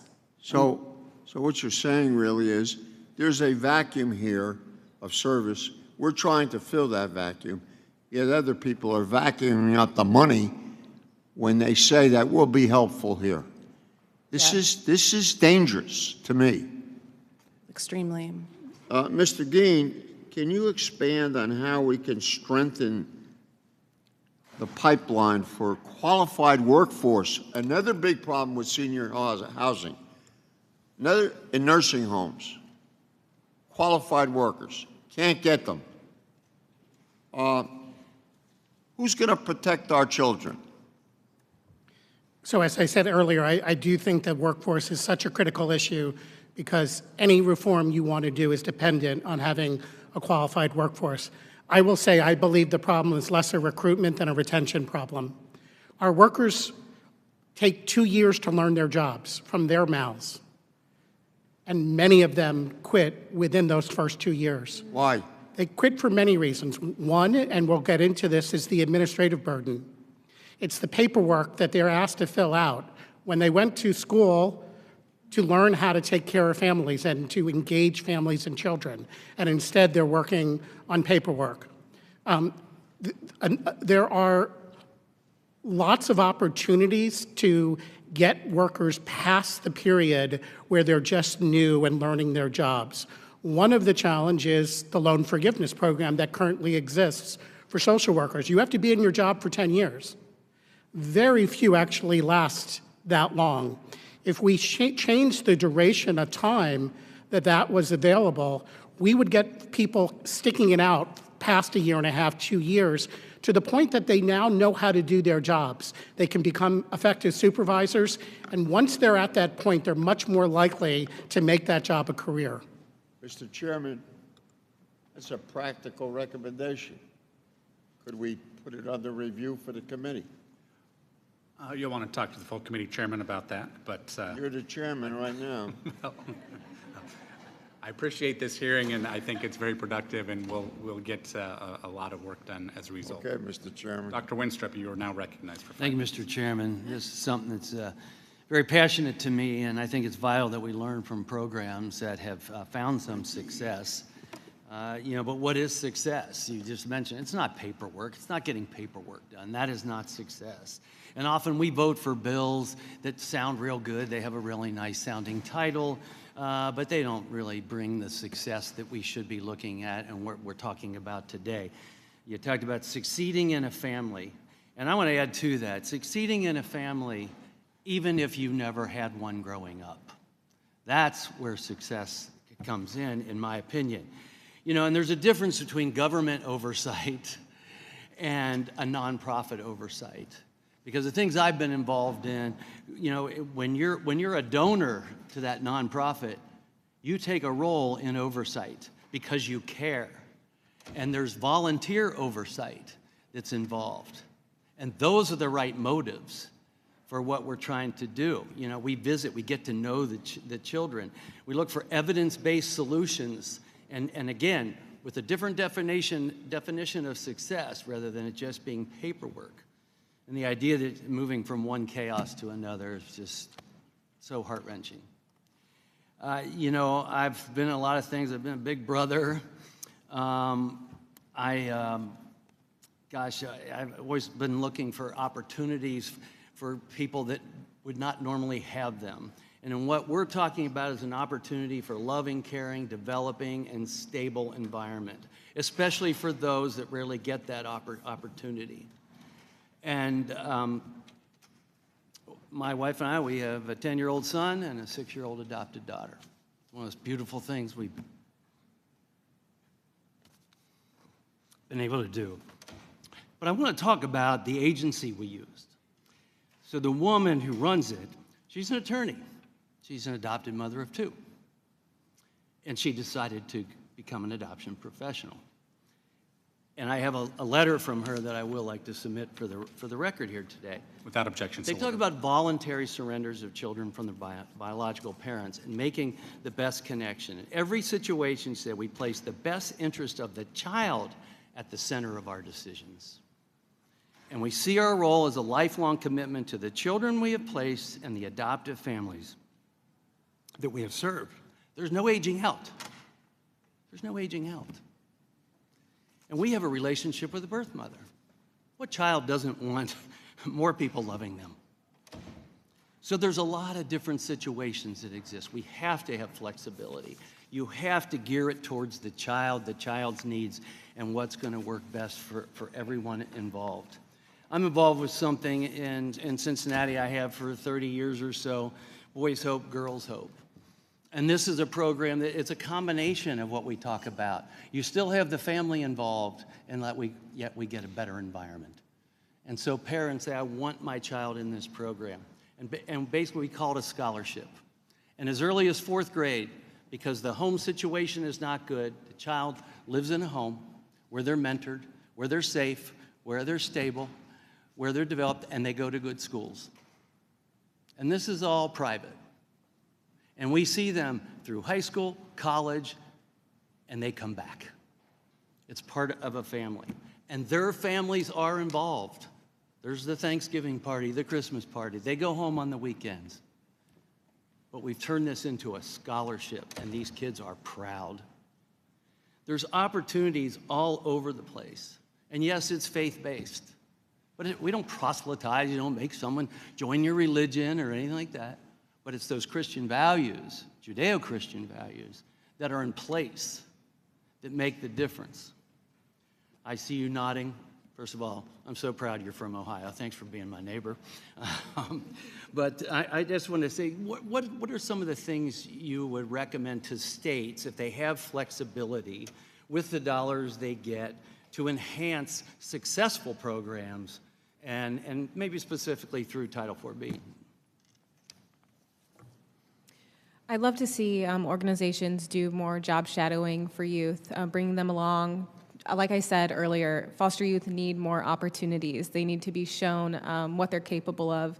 And so I'd love to see more job shadowing from organizations. And something that my church did was they invested in me before I aged out of the system. So I think that we talk about the foster care system and how to support youth a lot, like once they age out. And that's actually a very reactive solution. These children deserve us to be proactive for them. And so we need to be serving them and reaching them before they age out of the system. And so one of the things that my church did was they actually covered for me, they paid for me to go through this financial budgeting program. They prepared me. So by the time that I was aged out, I had money saved up. By the time that I was aged out, I knew what a budget was. I knew what investment was. And I knew how to manage my life as an adult because of the work that was done before I was an adult. Well, I'd like just to finish with a quote I heard from a caregiver 100 years ago or more. There are no bad children, only bad environment, bad training, bad example, bad thinking. Then I yield back. Thank you. I now recognize Mr. Davis. Thank you, Mr. Chairman, and I certainly thank Chairman Smith for holding this hearing and all of the witnesses for sharing your experiences as well as your expertise. Ms. Hilton, let me especially thank you for sharing your experiences and raising the issues in residential care settings. And I'd certainly like to work with you to try and help reduce and alleviate them. I also want to thank you, Mr. Green and Ms. Peterson. Ms. Mansfield, let me thank you for being here and for the amazing work that you do for children in Illinois. You and I have both experienced how it feels to bring children to visit their incarcerated parents. And it is amazing to watch those families be reunited. As a matter of fact, I and a coalition of community agencies just returned on Saturday from visiting the Sheridan facility as part of Fatherhood Week and Fatherhood Day, and it was off the chart. But as you know, Chairman LaHood and I have introduced legislation to authorize new demonstration projects to identify and implement best practices in helping foster youth develop and maintain meaningful relationships with their incarcerated parents. Can you tell us more about why connecting with their parents who are incarcerated is especially important for foster youth, even though they're not going to be able to live with them for a while? Thank you for that question, Congressman Davis, and thank you in particular for your continuous support of families impacted by parental incarceration. For many years, I was, as I said, a teacher in your district for 8 years, and I know the amazing work that you have done for families. As we talked about before, parental incarceration is an adverse childhood experience, as is being in foster care. And so for any child, having that separation from a parent can be traumatic and can have very long-lasting impact. But particularly for children who are not with a biological family member. And that is where foster care and incarceration can really intersect. That when a parent is incarcerated, typically children are with family members. But it is far less likely when that child then is in foster care. And so it is really important for children in foster care to have someone connected to them that they can feel like they can rely on. And they're even more in need of those connections. There's often an element of self-blame that goes along with children who are experiencing either parental incarceration or who are in foster care. They often feel like maybe this is part of their fault, in particular for children of incarcerated mothers who are involved in the foster care system, because we know that foster care cases, that indications of parents, about 30% of the time also indicate a parent who is experiencing abuse. That a lot of times it's because the parent is themselves the victim of domestic violence that the children are then taken away, and then the children can blame themselves for what happened.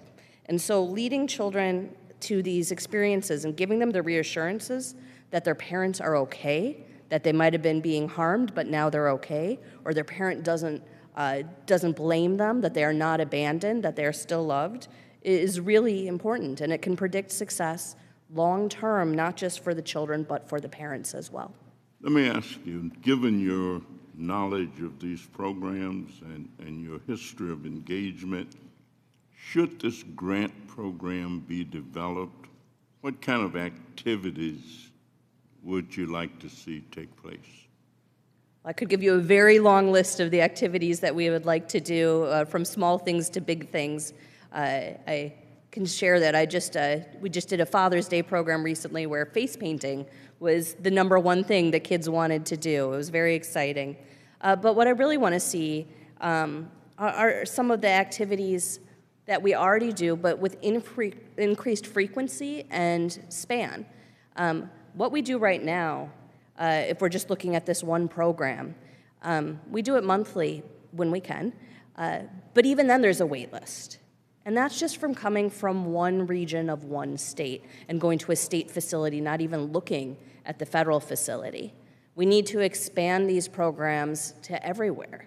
We need to make them available, especially as we look at the benefits of having community-based, smaller facilities closer to communities. We need to be able to provide those opportunities for everyone. I'd like to see opportunities for older children. We've been talking a lot about youth aging out of care. Children don't stop being children when they hit 18. And a lot of the programs that exist right now, they're for a very limited age range. Some of these summer camps, for example, for children in foster care or children of incarcerated parents, they might be like 8 to 12 years old. We need to expand that. Our program does not have an age limit. We have 27-year-olds who go to see their parents sometimes, and they will cry more than a small child because they still need their parents. So I'd like to see those types of activities, and I would also like to see supportive activities like parenting classes, therapy, and groups for children and for parents to be able to experience things together and to be able to talk through their feelings and what they're experiencing. Thank you very much. Our time has expired, and I yield back, Mr. Chairman. Thank you, Mr. Davis. I now recognize Mr. Arrington for 5 minutes. Thank you, Mr. Chairman. Thank you to our witnesses for your passion and your commitment to being a voice for America's most vulnerable, probably the true forgotten people in this country. Thanks for giving them voice. Thanks for remembering them and helping us to remember that we need to put our very best forward to improve this system. Government can't do everything, but what we do ought to be effective, and people ought to be accountable, and we ought to have the highest standards, and that's what I'm hearing from each and every one of you, and so thank you again. God bless you. Paris may be known more than any of you, but you're all stars, every one of you, okay? Now, Ms. Hilton, you talked about the several pieces of legislation that you've worked on throughout the country in various states. And you mentioned that you had some folks checking on you that saved you from further abuse in the system. And you said, can you imagine what it would be like if you didn't have parents and family who were checking on you? So let's talk about how we check on these vulnerable people in this system at the state level. And then I'll get to the role of the federal government. What's your experience in terms of the best practices around checking, oversight, and accountability? Just give me a few ideas that we could consider as best practices throughout the many states in this great country. Well, for me, all of my outside contact was completely controlled, and they would always have a staff member sitting right next to me. So if I said even one negative thing about the facility, they immediately would hang up the phone, and then I would be punished and either physically beaten or thrown into solitary confinement, and then they would take away my phone privileges and not let me speak to my parents. So they had no idea what was happening because they were continually being lied and manipulated by the staff that were trained to do that. And there were other children in there, were foster children, and they had nobody to call, no one to talk to. So all of the kids in these places, they're not able to speak to their families without someone sitting right next to them. So it's really difficult to be able to tell anyone what's happening in the outside world. And then a lot of these kids are not believed because these places tell the parents, oh, they're going to be lying, they're manipulating you, they want to go home. So it's I think it's really important that children are able to speak to their families without someone sitting directly next to them, where they can have unmonitored phone calls with their family. And if they don't have a family member, that they should have someone on the outside world that they could talk to, because otherwise these children are in there and they have no voice, no one believes them, and it's extremely isolating, and it is extremely traumatic. And that's why I want to continue for the Stop Institutional Child Abuse Act as well, because children need to have the right to speak to someone to tell them what's happening. Thank you. Thank you. And thanks for sharing your story today. Thank you. Mrs. Peterson, very encouraged and inspired by your boldness, your unabashed pride and joy for the love of your life, which is Jesus, our Savior. And I just love when I hear somebody sharing how their Heavenly Father intervened, not the system, not a program, but the God of all creation who knows your name and touched your heart and changed your life. Yeah. And by the way, that's the story of every Christian sinner saved by grace. Amen? Yeah, amen. Okay, I'll get off my I got that Baptist boy still trapped. You do, yeah. Down in here. I let him out every now and then at these hearings, but you brought him out today. But I want to, this is maybe a little bit of a tangent, but I want you to speak to this, because you mentioned the verse in James, and when I think about that verse, pure religion, or religion that's pure and undefiled, is to care for the orphan. Those that care for the orphan and widow. I always took that as the mission of the church. Mm-hmm. And I find that, or I observed that over time, the church has ceded to the state, that instead of the tithe that goes to the church, and the church that has that connectivity that you mentioned, that relationship, meeting those deeper needs, that's how it used to be. Mm-hmm. And I feel like the church has moved away from that. And now we pay taxes to the state. Now the state's doing all this work. And I'm not sure they can ever do it quite like the church used to do it. Is that a philosophy that you share, or that you could at least just opine on briefly? And then I will yield. My time has expired, but Mr. Chairman, if you'll let her just answer that question. Proceed. Yeah, I think as I look back on my experience, I know that my experience in my community and at my church was unique. They lived out what they preached. They lived out what Christians are meant to live out. And I don't think, unfortunately, that we always see that. But I remember, looking at my congregation and seeing all the adopted children. I remember we don't call Orphan Sunday, we call it Belong Sunday, because that's what it should be. And we had this language in our church specifically for kids in foster care, because we cared about them. My church did trainings around trauma, because when the kids came in, they wanted to be able to care for them. And so I know that this experience is very unique, but I hope that what people hear today is that more churches need to pick up the mantle and carry this out. And I would just love to also echo Paris for a bit when she was talking about those visits. I just think it's a really important point, because us as foster parents, when our caseworkers come to visit our teen daughter, they don't ask to talk to her by herself. Mm-hmm. When I was in foster care, there was so little accountability. I saw abuse in foster care, I was abused in foster care, and no one asked me, can I talk to you by yourself? They ask the questions to the foster parent, and it's very easy to say all of the right things.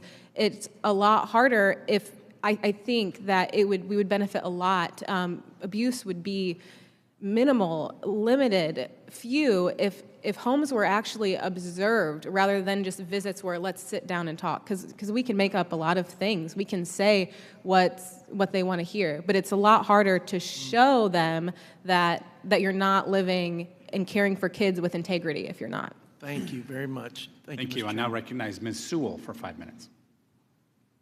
Thank you so much. I want to thank all of our witnesses today, especially those who gave such heartfelt testimonials of your own personal experience. Before I came to Congress, I didn't know much about the foster care system. But I have to tell you, my classmate and a former colleague of ours, Karen Bass, took it on as her cause célèbre, and she started the Congressional Foster Care Caucus, of which I'm a member. And every year, for the last 7 years, we have a shadow day where we have a foster youth shadow us. And I've learned so much from my foster youth that have shadowed me for that day. It's a day long, and it's on the Senate side and the House side.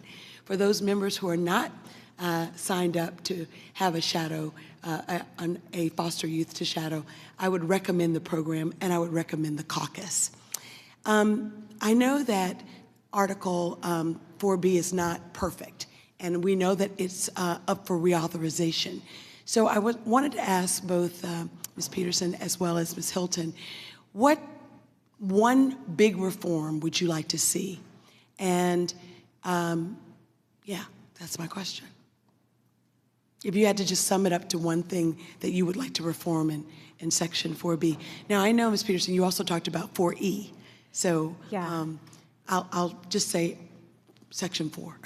Yeah, I would love to see more outside of what I've already spoken about. To add to that is that I'd just love to see more services in terms of mental health, because when I was in the foster care system, as a child, one of the things that I found really difficult was to attach to my foster parents.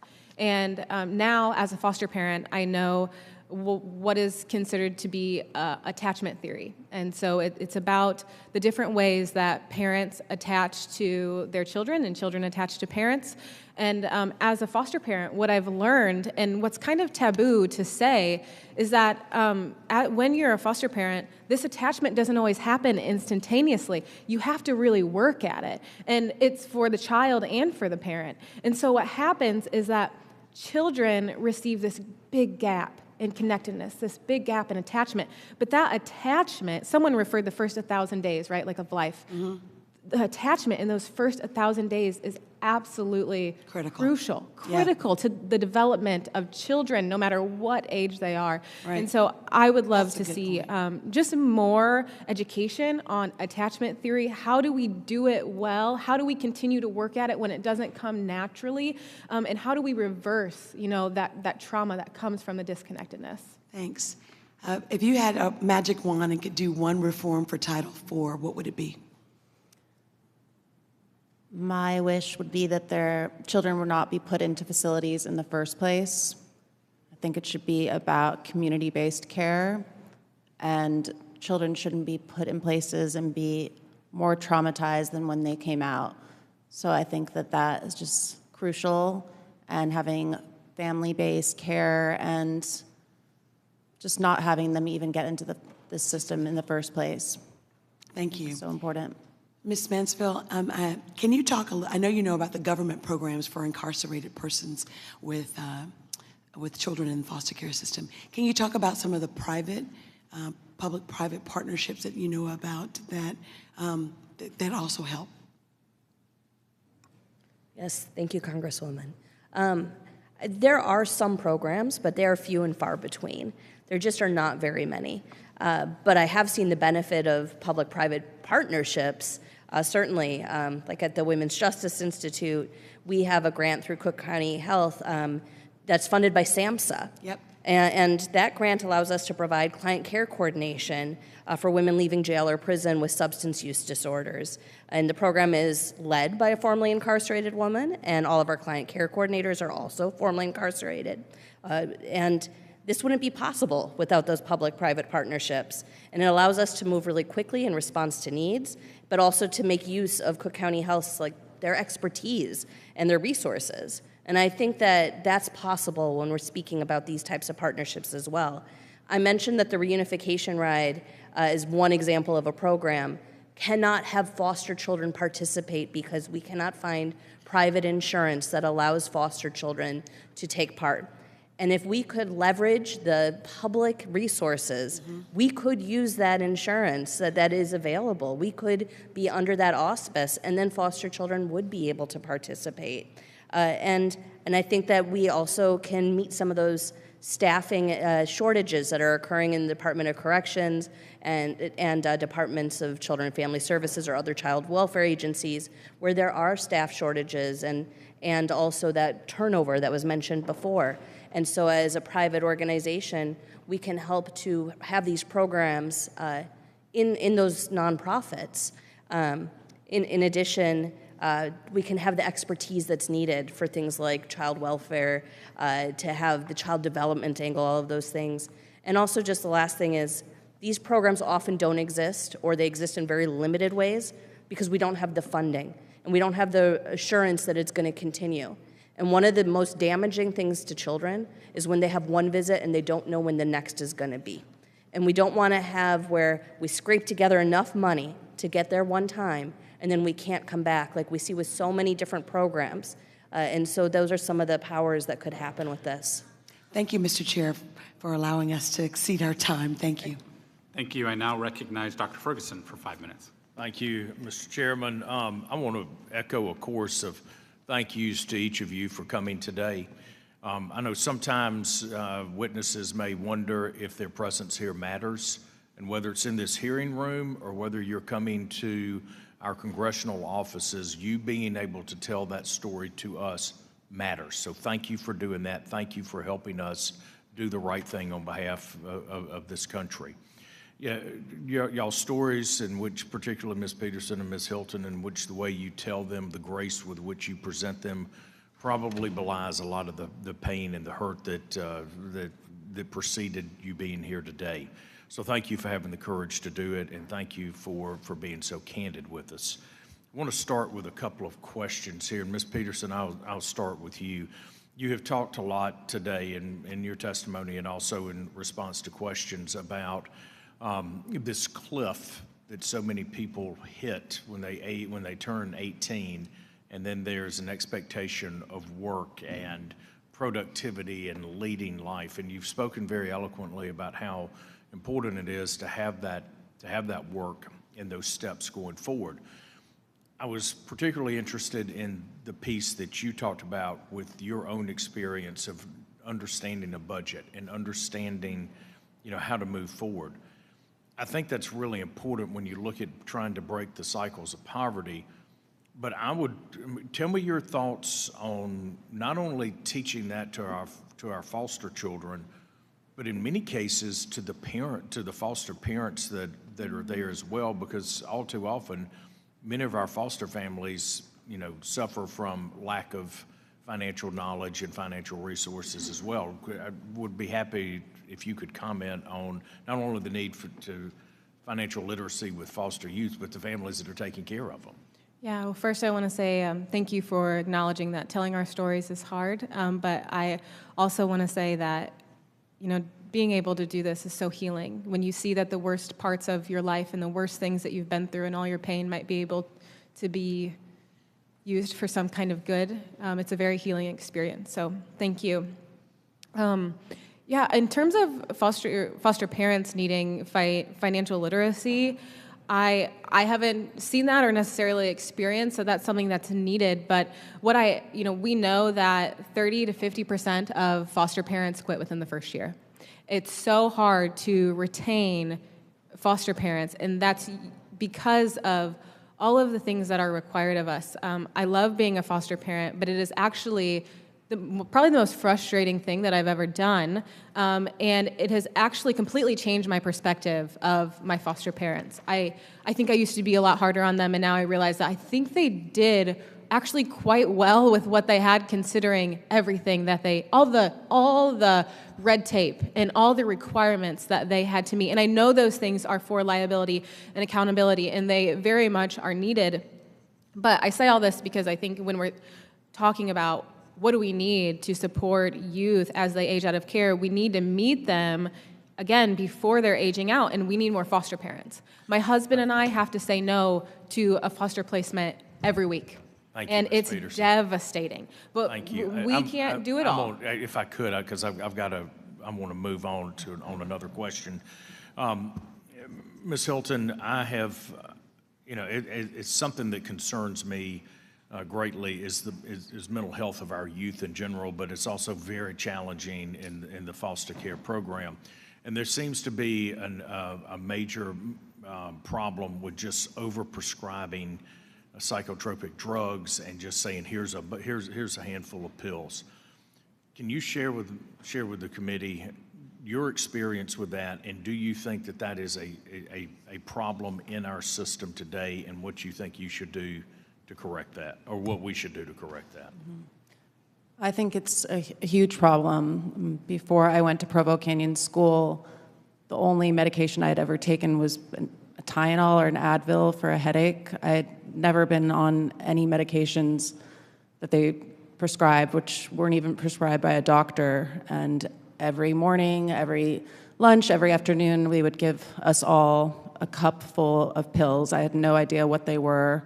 All I know is that I would feel dizzy, I would feel my memory would be gone. It was almost like they were just trying to make everyone like zombies. It was just very concerning. And I think that they're definitely abusing that power where they are just giving children medication that they don't need.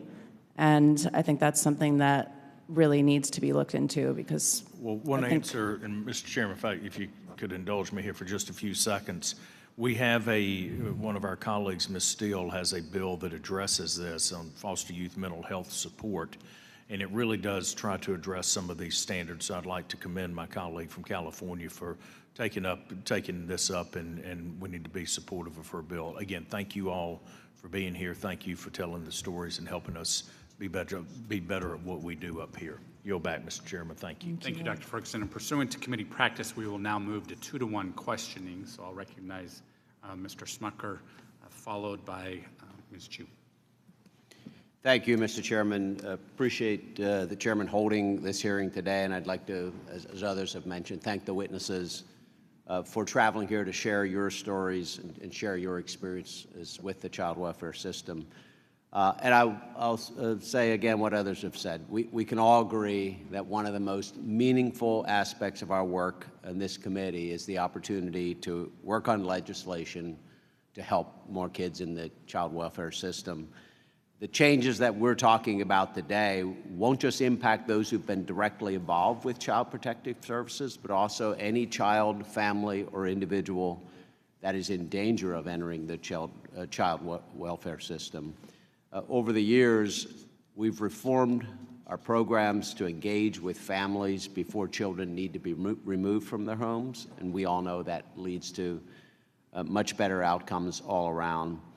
Certainly, every child deserves a safe and loving home, and here on this committee, we have an opportunity to advance legislation that can help make this a reality for more children. Mrs. Peterson, I want to talk briefly about a bill that I've introduced. We know that kinship care providers play an essential role in caring for children, and they do so many times without access to resources that they wish they had. The bill that I've introduced that hopefully gets included in a package we do here, the Empowering Kinship Caregivers and Youth Act, clarifies that kinship caregivers are eligible for services under Title 4B.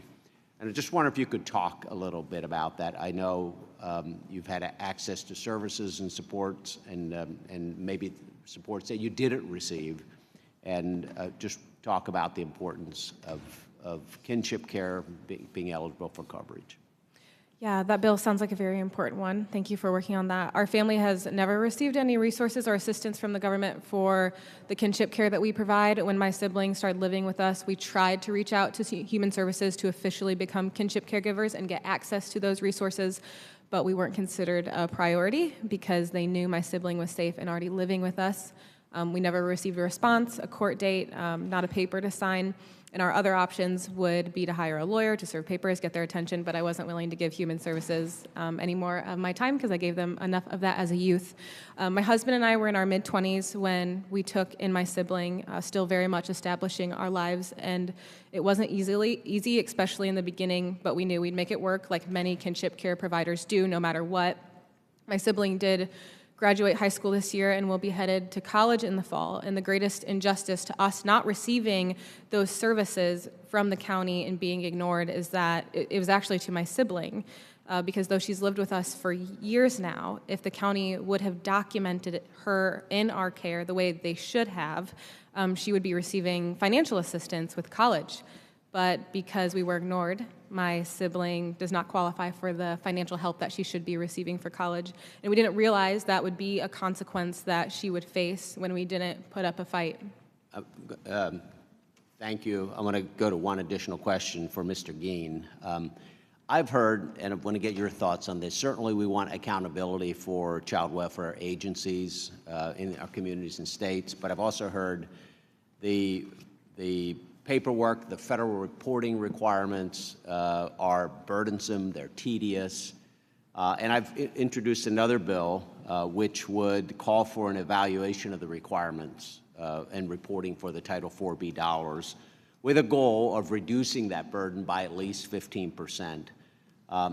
If we were successful, first, do you agree that that's an issue? And then if we were successful in reducing paperwork by that amount, how could they use that time to better support the individuals in our communities? So the administrative burden you talk about is a theme that we heard a lot of during our landscape assessment. And that burden not only affects workers' ability to spend time with families, it affects their morale and the likelihood of them turning over. But the biggest complaint we heard about the administrative burden is that it's largely unrelated to accountability. So much of what we collect are process measures that feel like checking boxes rather than truly holding agencies accountable for outcomes. So there certainly seems like there is an opportunity to both reduce administrative burden and focus on accountability more, recognizing that our data systems right now don't do a good job of always tracking the outcomes that we experience. Thank you for that answer. I hope we can take this opportunity to streamline that and ensure that the accountability still exists, but we can eliminate some of those tedious requirements. Thank you. Thank you, Mr. Chairman. Thank you. Ms. Chu? Ms. Hilton, I want to thank you for using your high visibility to give voice to the voiceless. By doing that, you're going to help so many thousands of youth that would otherwise be forgotten. And I was very moved by your testimony, could not believe the horrific conditions that you faced in those facilities. And I want to thank you for saying that you believe that Title IV-B should be reauthorized. There is a debate in this committee on whether the funding should just remain the same or whether it should be increased. It has remained flat since 2006. So people who are using Title IV-B have to really scrape by. So what do you think about the funding of Title IV-B? Should it be increased so that we can make a difference in preventing children and families from coming into contact with the child welfare system? Thank you so much. And yes, I do believe that they should be increased. And I think that community-based supports and resources are vitally needed, which is why we should support the Title IV-B reauthorization. And we know that community-based prevention supports helps families before they even come in contact with the child welfare system, and that will keep children out of facilities. So yes. Thank you for that. Thank you. Mr. Geen, I wanted to have you make some comments about the Indian Child Welfare Act, or what we call ICWA. This requires Native American children to be placed first with extended family and then with tribes so that they don't lose their cultural identity. And that was passed in 1973. In 1994, Congress added a Title IV-B plan requirement directing states to develop an ICWA implementation plan in consultation with the tribes. But 30 years later, Native children continue to be disproportionately represented in the foster care system with higher rates of entry and longer lengths of stay. In fact, in California, they're 4.5 times more likely to enter care than their counterparts, despite being a smaller portion of the population. And that is because despite the requirement under Title IV-B, federal oversight of states' compliance with this requirement is unclear and not always exercised. And that is why I have introduced a bipartisan bill, the Strengthening Tribal Families Act, along with Representative Don Bacon, to direct HHS to assess how state child welfare agencies are implementing federal protections for tribal children as laid out in Title IV-B. And can you talk about how this would help states and improve outcomes for tribal children and families? So I don't claim to be a tribal expert, but I will say over the past year and a half, we looked at legislation in all 50 states and what was introduced. And it was striking to see how many states have introduced legislation protecting and strengthening the Indian Child Welfare Act, bills on both Republican and Democratic dockets.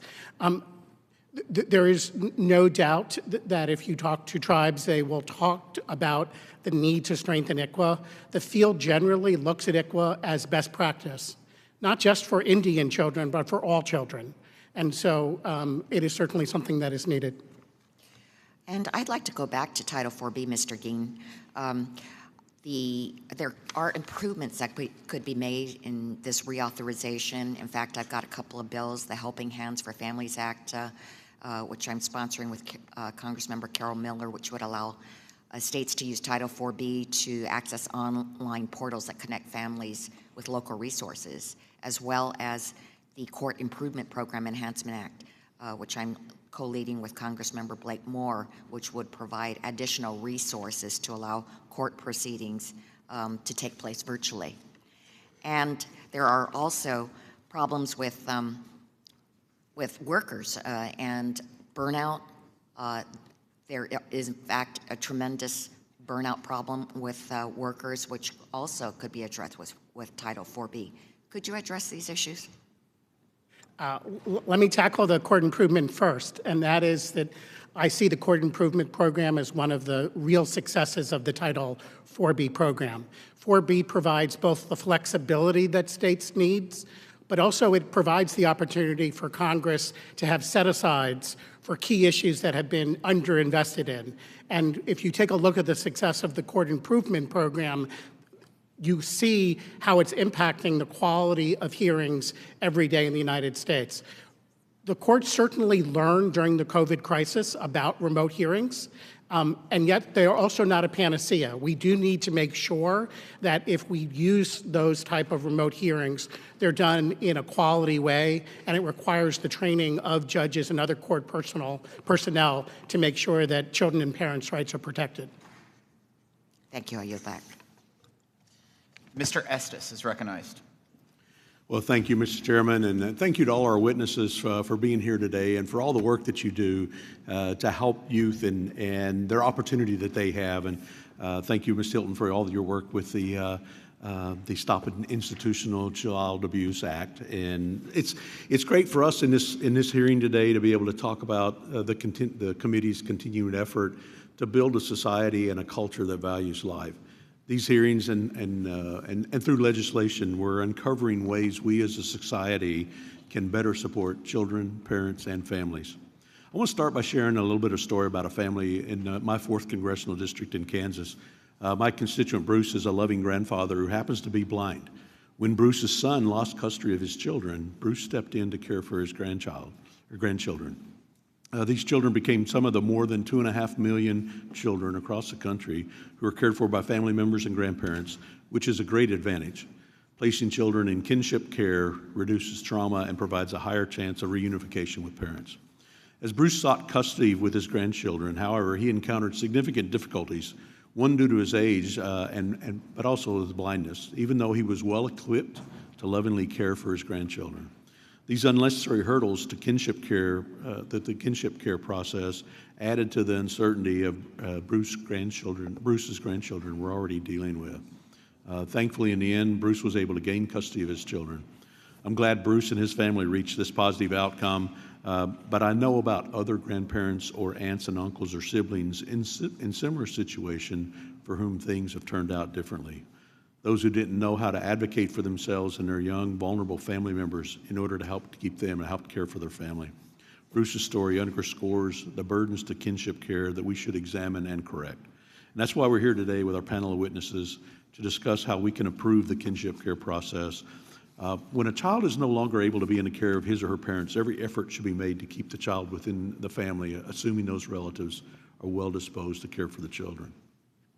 Mrs. Peterson, I know you have direct experience with the foster care children. You've covered a lot of things today, as well as dealing with the kinship care process. Can you describe the challenges you faced in going through the kinship care process? Yeah, as I stated before, just being ignored, not having access to resources, not being made a priority because they knew my sister was safe. It definitely has been an uphill battle to advocate for our family, but more importantly, to advocate for her. I do think that kinship families are often, kinship providers are looked at as lower priority than foster parents and adoptive parents, and that can be really challenging. Well, and thank you for sharing your personal story with us today and all the details. And it's an issue that in my home state of Kansas we've run into a lot over the last several years in terms of how do we make sure that we do the best job that we can for the children that are in our care. I mean, I know at times different barriers come from a good place, wanting to make sure that we protect and ensure the well-being of children. But too often they end up causing more problems and lead to adverse outcomes. Mr. Geen, how do we strike that balance between ensuring the safety and well-being of children without putting in place unnecessary barriers for things like kinship care when this is the best option for the children? It is the best option, and I do think research clearly shows that children are safer in kinship care and their well-being is better in kinship care. The question is the licensing process. Fortunately, HHS has new regulations out that gives states flexibility in designing kin-specific licensing standards, and hopefully states will take advantage of that. When there's a concern that a kin can't care for a child, as in your example, what can be put into the home to make it safe? Rather than just say it's not acceptable, work with the kinship caregiver. If they don't have the right space or don't have the right equipment, then provide that rather than cancel them out as an option. Yeah, and thank you, and thank you for all the panelists. Oh, Ms. Mansfield, did you want to add to that? Would you mind if I added something to that? Yes, please, go ahead. I just wanted to add that one of the challenges that I often see is for the families that we work with and for our own staff, which is at the Women's Justice Institute, mainly formerly incarcerated, that criminal records can be a huge issue. That a grandparent might have had a conviction 20, 30 years ago, and now they're not allowed to be a kinship placement for their grandchildren or somebody for their sibling, something completely unrelated to the children. We put these barriers in the way, and then the kinship caregivers don't seek to get assistance because they're scared the children will be removed from them because these unnecessary barriers looking at somebody's record instead of their ability to care for a child. Yeah. And thank you all for what you've covered. You covered a wide variety of issues that deal with how do we best care for children. And with that, I yield back, Mr. Chairman. Thank you. Ms. Miller. Thank you, Chairman Smith. And I want to thank all four of you, as we say at home, all y'all. Your stories, your information, and your feedback is so important to us to help. I'm not sure we're solving this as cracking open such a huge issue. I'm a wife, a mother, and a grandmother, which is really cool. But my boys were in lots and lots of sports. And I never knew how many feet would be underneath my table at dinner. Many nights there were a lot of extra feet. I had a couple rules. One was you had no hat on your head, you had to wear a shirt, you had to say grace. And so I've always had an empathy for children who may have just been hungry. But the social welfare that we have for our kids, the system is so important to me, and I'm encouraged that our committee is willing to take the necessary steps to discuss what needs to happen. Many children entering the child welfare system have an urgent material need that can be addressed without direct government intervention. In West Virginia, where I'm from, 53% of our foster children are cared for by relatives, often older grandparents like me, who are retired, and they struggle to afford unexpected expenses, things like car seats, formula, things that haven't been in their venue for a while. In giving the rural nature of my state, accessing so many of these much-needed resources can be very challenging. I introduced H.R. 476, the Helping Hands Family Act, with Representative Chu, as she mentioned earlier, to be able to use the electronic services and tools that connect families to the essential services that support them online. Mr. Geen, do you believe that providing more flexibility in how Title IV-B services are delivered could better serve the families, particularly in rural areas like West Virginia? So there's no doubt in my mind that the type of coordination and navigation you're talking about is essential. Essential for the birth parents, essential for the kinship caregivers.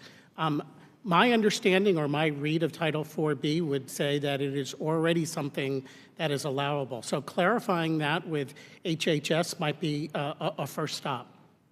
Thank you for that. I think flexibility within Title IV-B is hugely important. Another policy that I've worked on with my colleagues would be providing additional flexibility within the court improvement program. The Court Improvement Program helps courts conduct hearings on child abuse and neglect in a timely manner and provides training to judges with trauma-informed care. This will ensure that children who enter these courts have the support that they so desperately need. Along with Representatives Blake and Chu, I introduced the Court Improvement Program Enhancement Act, and it will allow CIP funds to be used towards improving technology support for remote hearings and allow state courts to use the CIP funds to improve parent, family, and youth engagement in their child welfare proceedings. Once again, Mr. Geen, can you speak to the importance of ensuring that everyone involved in child welfare proceedings is appropriately trained, and how more remote hearing flexibilities would allow for a better overall outcome? Yeah. I think the child welfare system as a whole learned a lot during COVID. The courts, absolutely. And many courts experimented with remote hearings. And my reading of the experience is that it was mixed. They definitely appreciated the opportunity, and it is a vital component moving forward. But it's not a catch-all. It's not a silver bullet. Just because we have a remote hearing doesn't make it a high-quality hearing. And so we need to keep a close eye on what those hearings look like and make sure that everyone involved is trained to use the technology in a way that we're treating families fairly. But as an option, absolutely. Thank you so much. I'd like to turn to you, Ms. Hilton, now. First and foremost, thank you for using your platform and personal story to bring attention to such troubling experiences that so many youth are actually facing in our foster and residential treatment homes. It's critical that we keep the well-being of children at the forefront of all these discussions, and you have been tireless in turning your personal trauma into advocacy on the behalf of troubled youth. And we hear a lot about the increase in mental health disorders in youth, including disorders like ADHD, depression, anxiety, suicide. In my home state of West Virginia, we also struggle with high rates of substance disorder children and have been fighting the opioid epidemic for years and years and years. And far too many young children are struggling with mental health and unable to get the support they need. Parents are often at a loss as to how to help their children, and they don't really know how to access. How do you think we can improve the support we give to teens and youth to help them cope and to have a healthy transition into adulthood, especially when you're talking about foster youth who've already had so much trauma? Well, thank you so much, and I'm grateful that we're having this discussion to figure out what kids need. I think that the first step is asking the youth. We should prioritize lived experience voices to ensure that we truly understand what could help them, and then figure out how to do that. I believe youth need access to mental health in their communities, mentorship, and community. We do have a mental health crisis for our kids, and it scares me for my own children. I'm confident that we can bolster support for children and their parents in the community, and will prevent trauma by removing children and placing them in facilities, as no child should spend their childhood in a facility. Thank you so much for your testimony. I yield Thank back. you. Thank you. Ms. Moore. Well, you all look a lot different down here than you did up there. Thank you so very, very much. Let me start out by just thanking all of the people who are foster parents, including Miss Hope Peterson here, all the people who make sacrifices to try to prevent abuse and neglect of our children, and just to be grateful that we have a safety net of some type. That being said, I just also want to just introduce myself further. I am the chair of the Congressional Caucus on Foster Youth, and I'm so happy to learn that there are numbers of members who want to join and participate and want to get the education from foster youth. It was a real epiphany for me when I had my first foster youth, and they did turn us on to the notion that we have to dig into mental health, that we need navigators as people age out. So I think that it's really been impactful. And they come on the Hill, and while there are foster kids for one day, they become the teachers and professors. That being said, I have really appreciated all 4 of you for your testimony today, and we've talked a whole lot about prevention, about focusing on family unification, avoiding congregate care. I guess the thing that concerns me the most is that as I sort of look at, I'm just sort of figuring out how much we spend on this, maybe something between the states and the federal government, over $40 billion on foster care and foster programs, and still that turns out to not be enough in certain categories.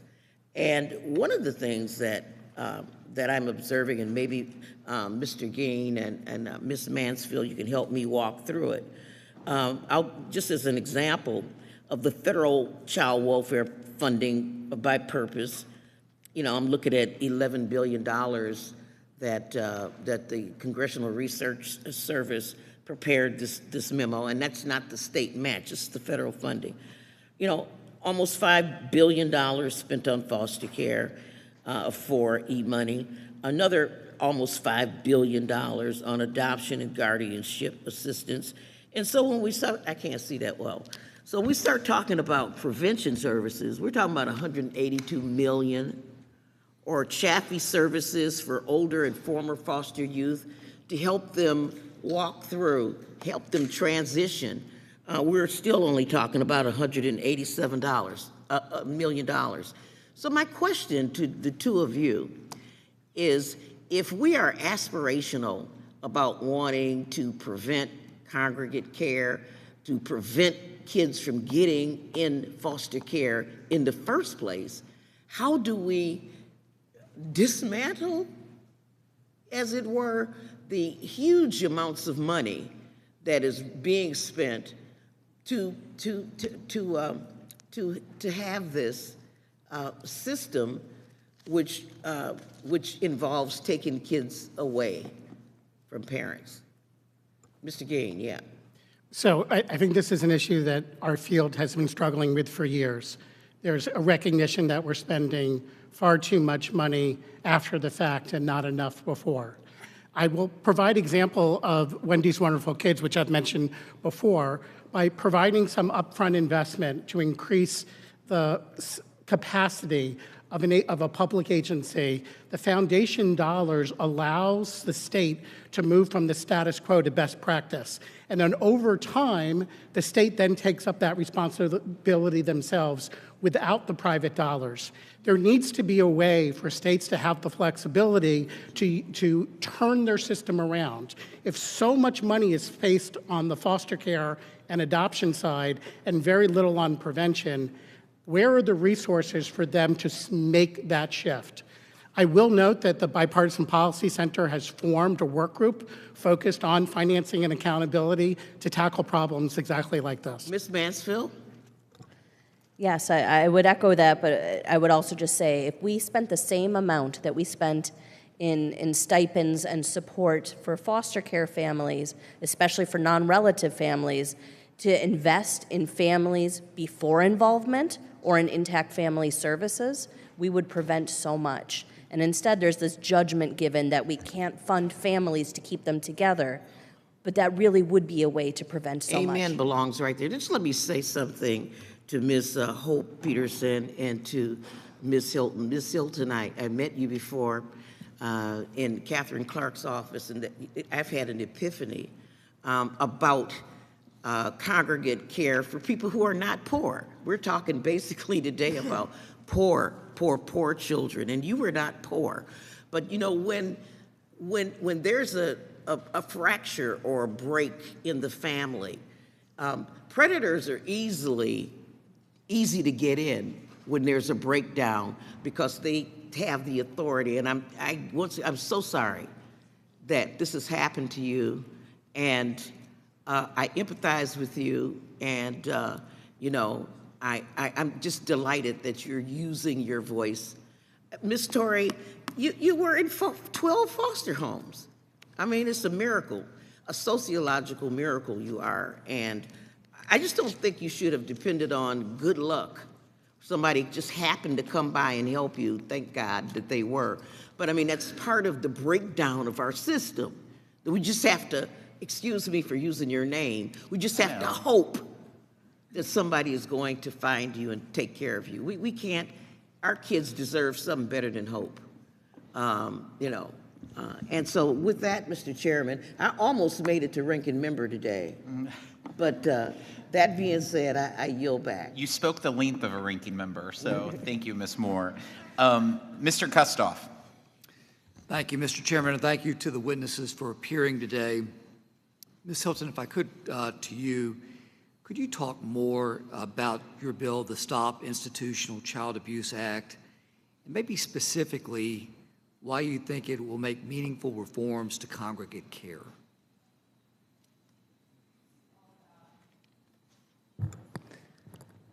The most important thing about the Stop Institutional Child Abuse Act is about transparency and accountability, and people need to know what's happening behind closed doors. And you believe if it passes, if the bill passes, that it will achieve that means to an end? I think it's the first steps to it. I just think it's so important for people to know that, to be held accountable for what they're doing and for there to be transparency. These are our children, this is our future, and there needs to be checks and balances on what's happening to the most vulnerable people in the world.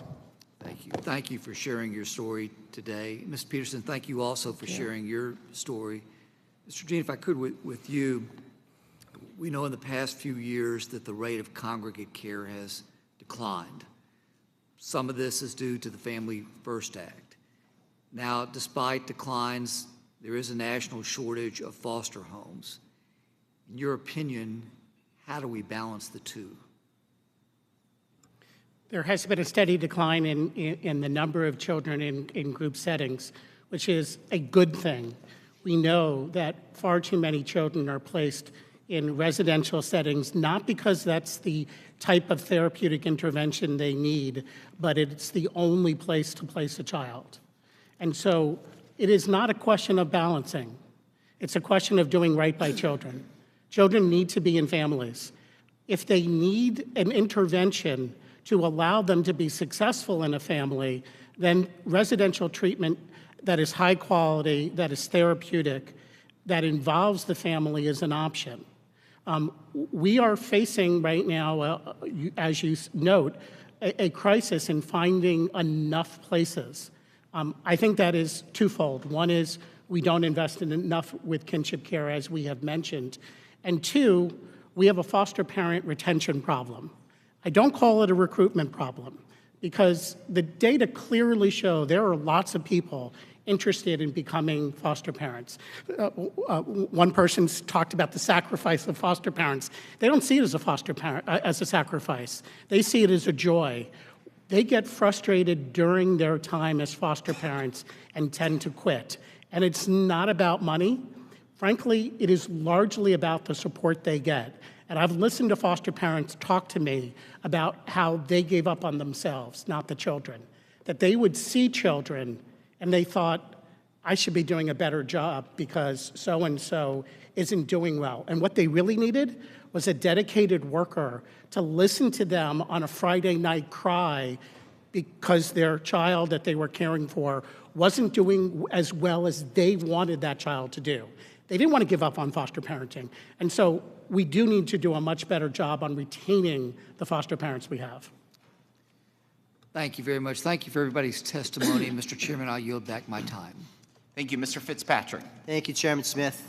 We all know our children represent roughly 22% of our population, but 100% of our future. I thank you all for being here today to be a voice for them. It is no mystery that our nation is facing critical shortages of foster homes. This has led to children, as we've heard today, in dangerous situations, often sleeping in unsafe places, including hotel rooms and caseworker offices.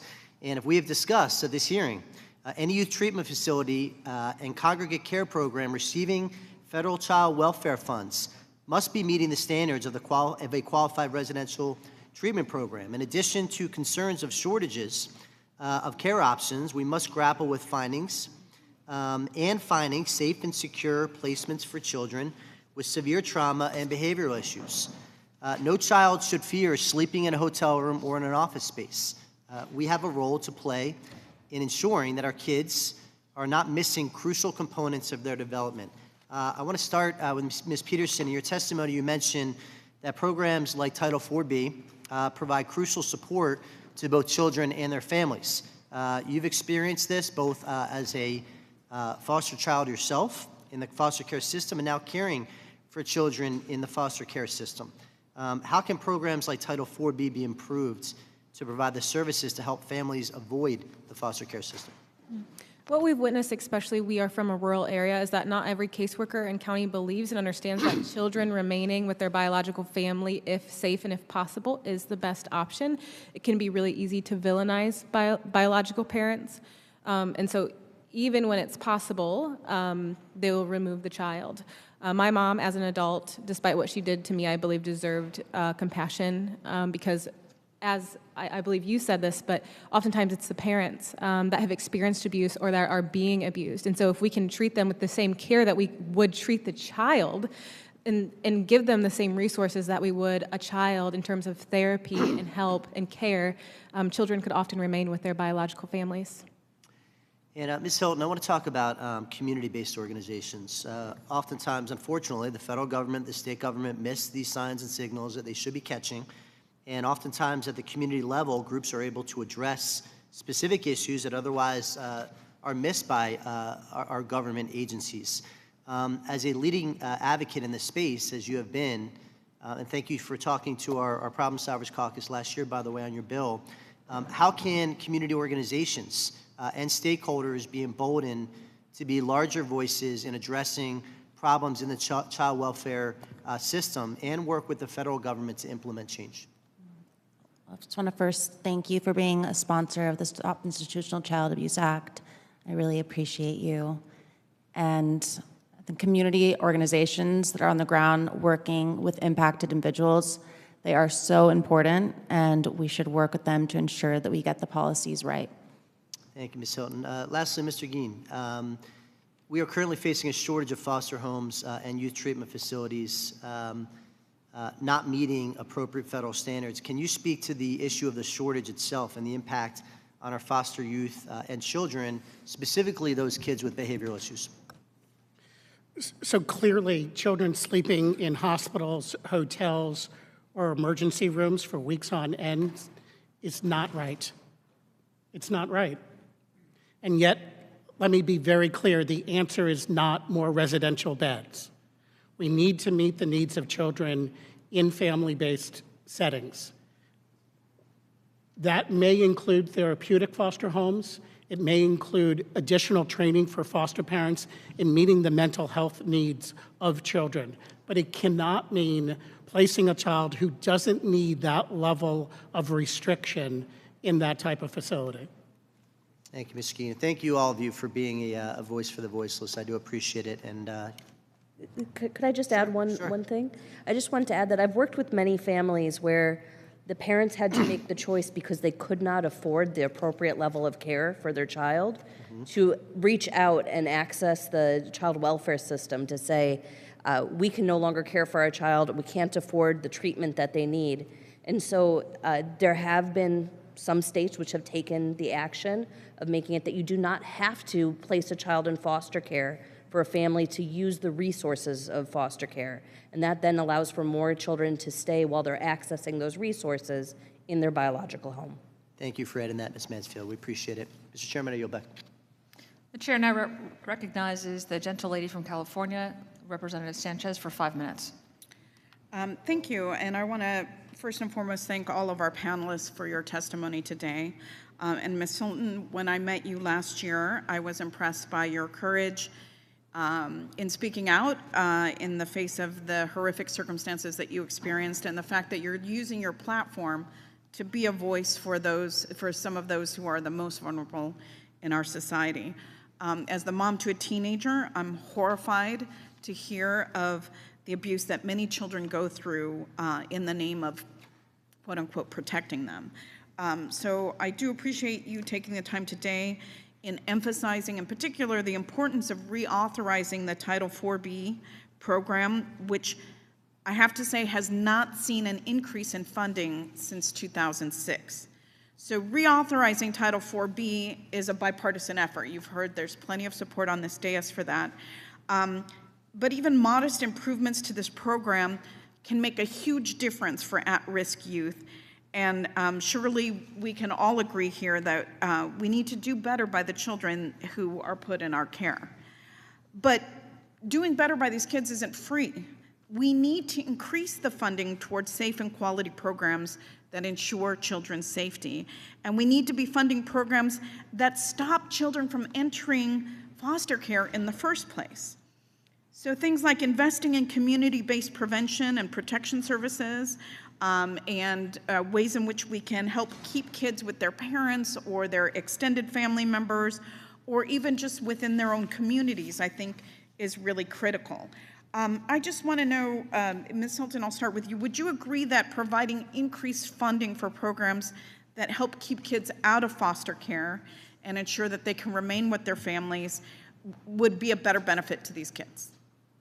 Yes, I do agree with that. I believe that we need to keep children safe in their own homes and with their families as much as possible. And I believe that we should reauthorize Title IV-B to provide necessary funding to help bolster community resources and to help keep families together. Is there anybody on the dais that doesn't think an increase in funding would be helpful? I will just note that you were being kind in saying that the funding level has remained the same, because after inflation, as I think I mentioned in my written testimony, it has a 14% less buying power than it did back then. Correct. You are correct. So I think you're all in agreement that not only is it critical to renew the program, but to really put our money where our mouth is when it comes to child well-being. Ms. Mansfield, I want to come to you because you mentioned the huge role that poverty plays in the removal of children from their families. And I think you stated that 75% of the children who are in the foster care system, due to a finding of neglect, very highly correlates to poverty. Is that right? Yes, to poverty as well as to substance use disorders and drug dependencies.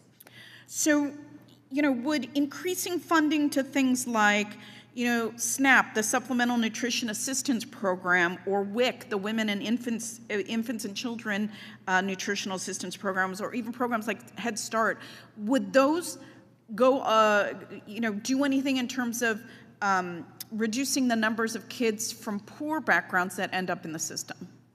Absolutely, as well as increasing funds for childcare so that people can actually work and have safe care for their children, and especially when something happens and they might have to miss work, and not to have to rely on people who then might put them in danger of the child welfare system becoming involved, as well as programs like TANF. Amen, sister. As a working mom, I totally feel that.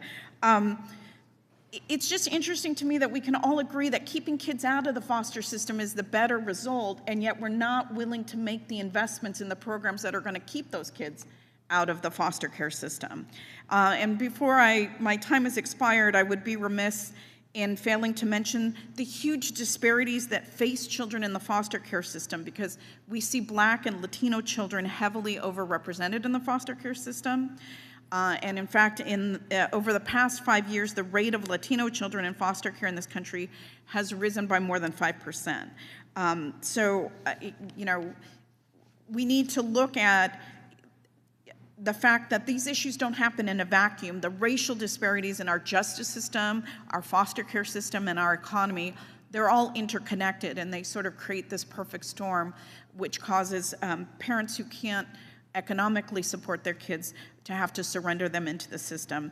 I really believe in early interventions, again, to try to keep kids from ending up in the foster care system in the first place. And I want to thank the chairman for her indulgence, and I yield back. Thank you. The chair now recognizes the gentleman from Florida, Greg Stubbe. Thank you, Madam Chair. Mrs. Hilton, thank you for sharing your experience with us today. Your testimony is extremely powerful and moving. What happened to you and countless other children is unacceptable and is a moral failing in our country, and we must do better. The Ways and Means Committee has jurisdiction over child welfare programs, and it's our responsibility to ensure that all children in care receive the highest quality care and the taxpayer dollars do not support abusive practices. The 2022 GAO report on residential facilities highlighted the need for improved information sharing, data collection, and best practices between states and residential treatment facilities. We have heard horrific accounts from survivors about their time in congregate care facilities across the country. At the same time, we know that there are many facilities in many of our districts that do crucial work that provide necessary services. I hope that we can work together to both root out abuse and better enhance youth facilities that do good work. However, it's clear better federal guidance and information sharing is needed to root out abuse and keep America's youth safe. Congress has the power to act, and we must exercise our authority to ensure better oversight and accountability of residential youth programs receiving federal funding. Your advocacy has brought these issues to the forefront, and that's why I've introduced a bipartisan bill with Mr. Panetta of California. Our bill, H.R. 8817, aims to increase transparency for residential treatment facilities by developing guidance on best practices for federal agencies and states. The guidance will focus on collecting data and sharing information related to youth well-being in residential treatment facilities, improving data on maltreatment, and enhancing oversight of youth residential programs that receive federal funding. My first question, Ms. Hilton, is do you think it's important that federal agencies work with each other to address these issues? Thank you. It's so great to see you again, and thank you for your dedication on this issue. By introducing that bill, all the survivors and I are so grateful to you for taking action on this issue. And I believe that interagency collaboration is very important. These facilities treat foster youth, kids in the juvenile justice system, youth with disabilities, and youth with mental health issues. I think all the agencies must work together to address the abuse and neglect that is happening, and we can't fix the issue if we don't look at it as a whole. I know you've worked with state legislatures to pass legislation for enhanced oversight of youth residential facilities. Can you share any examples of states that have implemented particularly effective reforms?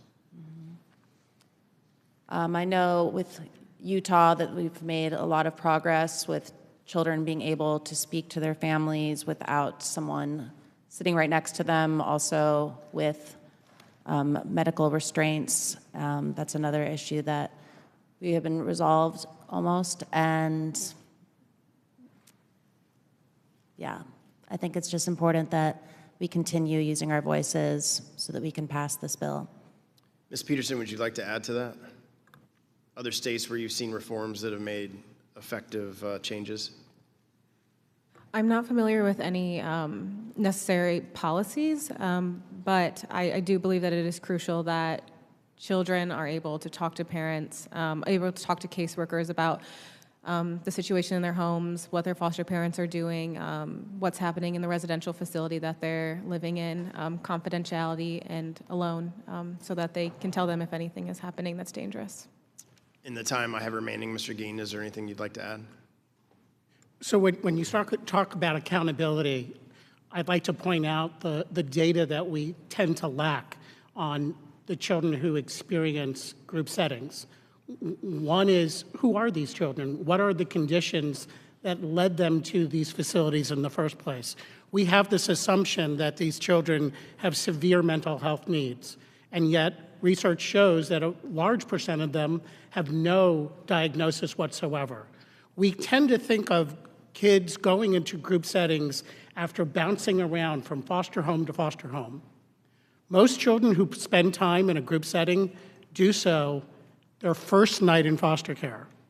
They were never given the chance to succeed in a family. We know that high-quality residential care can usually be delivered within 90 days. Within 90 days is generally the intervention that needs to take place, and yet the average length of stay in many places is 9 months or more. So we need to understand what's actually happening in addition to the horrific abuse that you've heard about from things. So it's all of that. Thank you for all the witnesses that are here today. I yield back. The chair now recognizes the gentlelady from New York, Claudia Tenney. Thank you, Chairman, and also thank you to the ranking member, and thank you to the witnesses for your really heartfelt testimony and your compassionate view of this really important issue. And it's long overdue that we update Title IV-B in order to combat the many problems our nation's child welfare system faces today, and you've highlighted a lot of those. I really appreciate that. You know, reauthorizing this program will allow us to prevent future abuse and neglect, ultimately mitigating the substantial long-term abuse that you've all outlined today and the costs of current child welfare programs. So I come from the state of New York, where there are over 25,000 children in foster care. Our child care system is plagued with all the problems this committee and all of you have outlined and aim to address in trying to fix this with this reauthorization. High costs, homelessness, challenges entering the workforce when they're completed foster care, and a lack of legal representation, which is something that really hits home to me. When I was a full-time practicing lawyer, I did a lot of pro bono work for the Legal Aid Society in upstate New York, and I worked with families for free on child custody, visitation, abuse and neglect, adoption cases. It is very complex. I had a district and in a region that was big cities or medium-sized cities, rural areas, suburban areas, and it was all the same issue coming up, and I really appreciate that. And I wanted to first ask Mr. Guillen, because I know this is what, I know it's a huge issue. The administration of the Children and Families Division within HHS has recently finalized a rule allowing states to use their Title IV-E funds to cover legal fees for children and parents involved in these child welfare cases. In response to this rule, I introduced H.R. 8810, the Ensuring Legal Representation for Child Welfare Act, which calls on the states to outline their approaches to providing legal representation and supporting families. The legislation aims to bolster state planning and encourage strategies that enhance family support. Could you tell us how legal representation for children and parents, typically those with legal representation tend to have better outcomes within the child welfare system, and compare those to without? And I know there are a lot of, I love the Legal Aid Society and our ability to give pro bono work, but sometimes it really just helps that we have people that are assigned to these cases. So I appreciate you raising the issue of legal representation. In my opening remarks, I talked a little bit about the polarizing rhetoric that sometimes gets in the way of bipartisan solutions. And this is an area where I hear some folks talking about parents' rights and other people talking about children's rights, as if they are somehow in conflict. Yet people in the field know that both are required to move a case forward.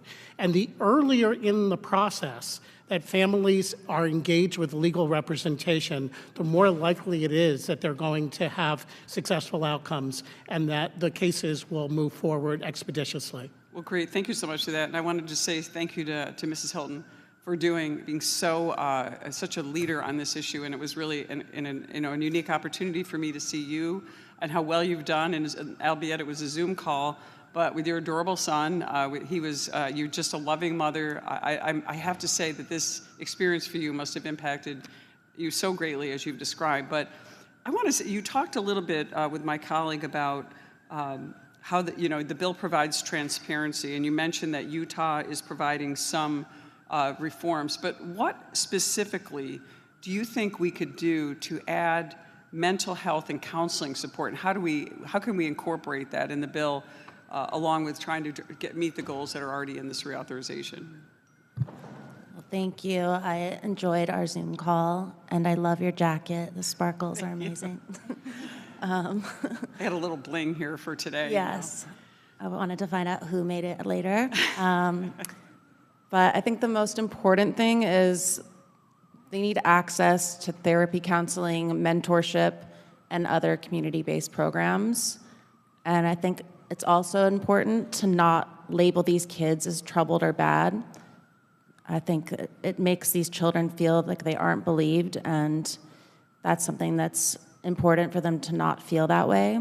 And yeah, I think it's just about showing kindness and love and compassion and support and giving these kids life skills that they can use in life, because otherwise we're just setting them up to fail. Did you have access to any of this therapy or anything when you were in your situation? No. And, you know, I was only sent there because I was getting bad grades. I was just ditching classes. I have ADHD, and that was something that they weren't really talking about back then. So somebody recommended that I go to these schools. My parents had no idea. They just thought it was going to be a normal boarding school. And when I got there, there was no therapy. We would just constantly be torn down, abused, screamed at, yelled at. No education whatsoever. I learned nothing there except trauma. I think my time is run out, but I want to say thank you to you and everyone. You all were terrific. I wish I could have asked you all a question, but this is a great hearing, and I thank you, the chairman, and I yield back. Thank you. The chairman now recognizes the gentlelady from Washington, Representative Del Bene, for 5 minutes. Thank you, Madam Chair, and thanks to all of our witnesses. Thank you for taking the time to join us.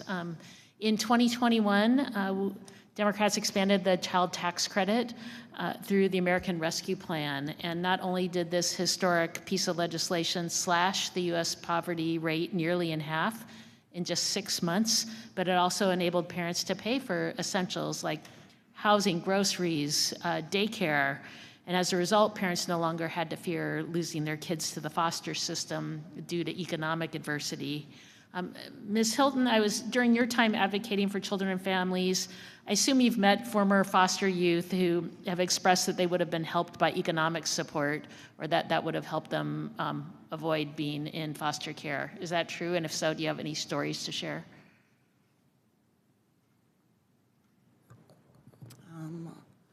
Yes, definitely.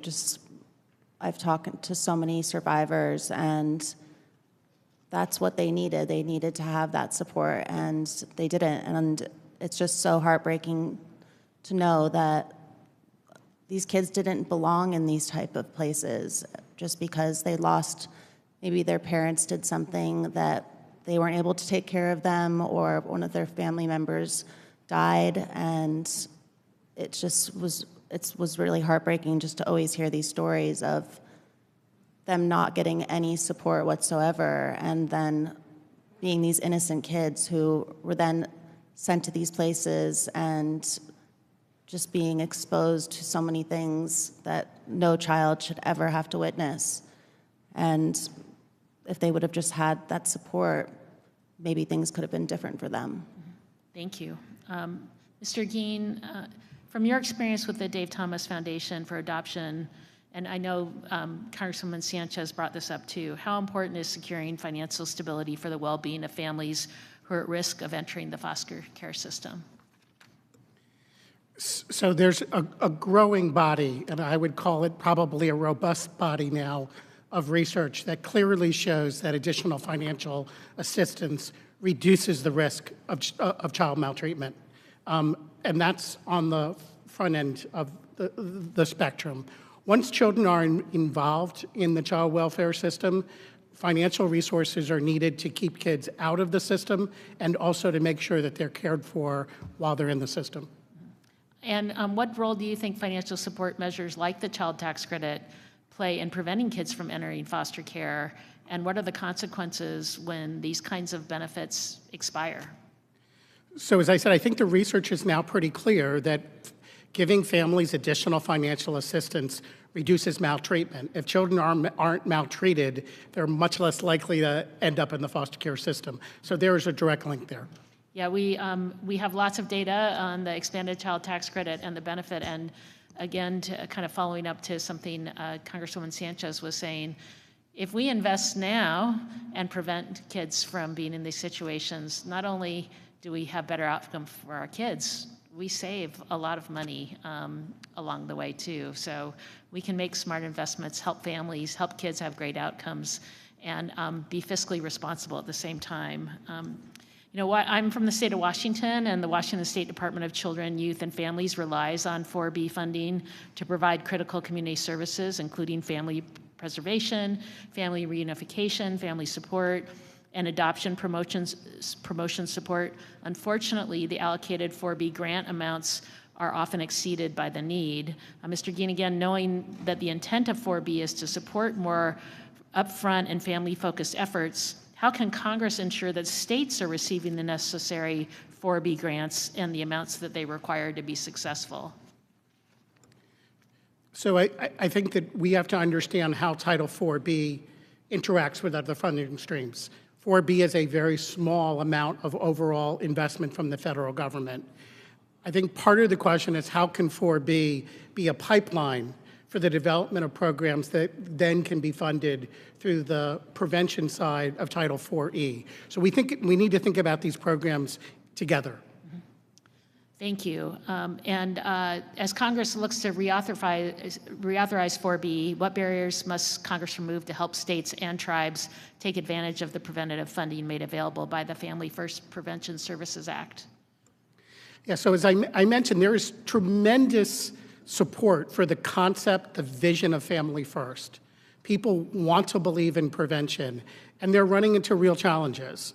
The clearinghouse, for one, the definitions in the clearinghouse of what it means to be supported, well-supported, promising, are not consistent with other rigorous databases. So we can't just take programs that have already been proven to be successful in other databases and then bring them into the clearinghouse. You mentioned the tribes. A lot of the evaluation criteria within the 4E prevention program are really not aligned with the way that tribes operate. So there's work to be done. And then I've also mentioned the idea of how to provide concrete supports, getting to your financial assistance question. How can we provide that as part of 4E? There's a concern among some that we don't want child welfare to become a parallel financial assistance system. We don't want there to be an incentive to come into child welfare. We're already concerned that too many families are being referred. At the same time, there are some opportunities with time-limited funds to keep families together and out of child welfare that doesn't serve as a magnet. So how can we use the 4E prevention program for that? Thank you. I yield back, Madam Chair. I'll remind the members that there's a 5-minute time limit. The chair now recognizes the gentleman from Oklahoma, Representative Hearn. Thank you, Chair. Thanks to witnesses for being here today. I really appreciate it very much. I've spoken many times on this committee about the circumstances in my early life which led me to run for Congress. Growing up in an environment that I did, it took hard work, education, and the right opportunities for me to make it to this point in my life. I'm not confident today, where we stand now, that a child growing up today in a similar or other uncertain circumstances would have the same opportunity or ability to achieve the American dream. In 2021, in Oklahoma, over 7,000 children were in foster care, and over 13,000 children were the victims of maltreatment. The vast majority of these cases were neglect. Child welfare programs funded through Title 4B give states the flexibility they need to help their vulnerable children, ideally before they have to enter the foster care system. I appreciate the witnesses being here today to testify so that we can make the necessary changes to ensure we are ready and reaching as many children as possible. One way to do this is by reducing the regulatory burden so that Title 4B funding recipients can spend more time helping children and families and less time wading through the red tape. Right now, child welfare payments are made to tribes through two different funding allocations. One of this goes through states rather than directly to the tribal grantees. an outdated and fragmented system that needs to be updated. In Oklahoma, the larger tribes are already paid directly, while the state must contract with each smaller tribe individually. This process involves determining which tribes are eligible, creating contracts with eligible tribes based on the scope of their child welfare work, facilitating tribes' claims, and issuing reimbursement. The current process is slow and burdensome for both parties, while impacted children are waiting on much-needed help. This is why I'm working on legislation to modernize this funding structure by allowing Indian tribes to be paid directly without decreasing funds to the states. Mr. Geen, you mentioned in your testimony that there is a widespread support for reducing the administrative burden associated with federal funding, particularly for tribes. Can you give us a little more information on that and what you think about the administrative burden as it's impacting states and tribes' ability to provide aid to impacted children? Absolutely. I've heard tribes tell me that they've declined federal resources because the amount of work it takes to get it is more than the value of the grants. If the administrative burden was related to ensuring that we understood how funds were being spent and holding states accountable, it would be one thing.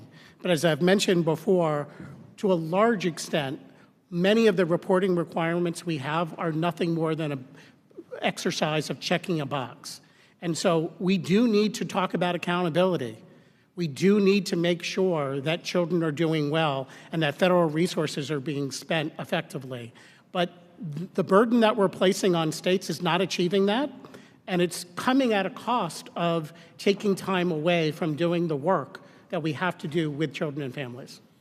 I appreciate that response. What do you see as the policy solution to alleviate the burden, and do you think allowing direct funding to tribes would help mitigate this problem? I have certainly heard from tribal experts that that is something they are seeking, so I will defer to their knowledge and suggest that that seems to be in line with what they want. So you don't have any direct solutions at this moment to share? Again, I would take a look at all of the reporting requirements and say, what is this getting us? Is this really assuring us that we're doing well by these children, or is it making us feel good that we are getting a report or something signed that suggests something is being done? I appreciate your response. It makes me think of a particular member of Congress that often asks us about the work we do here. Are we doing good? Or are we just feeling good? So I really appreciate it. I yield back. Thank you. The chair now recognizes the gentleman from Utah, Representative Moore, for 5 minutes.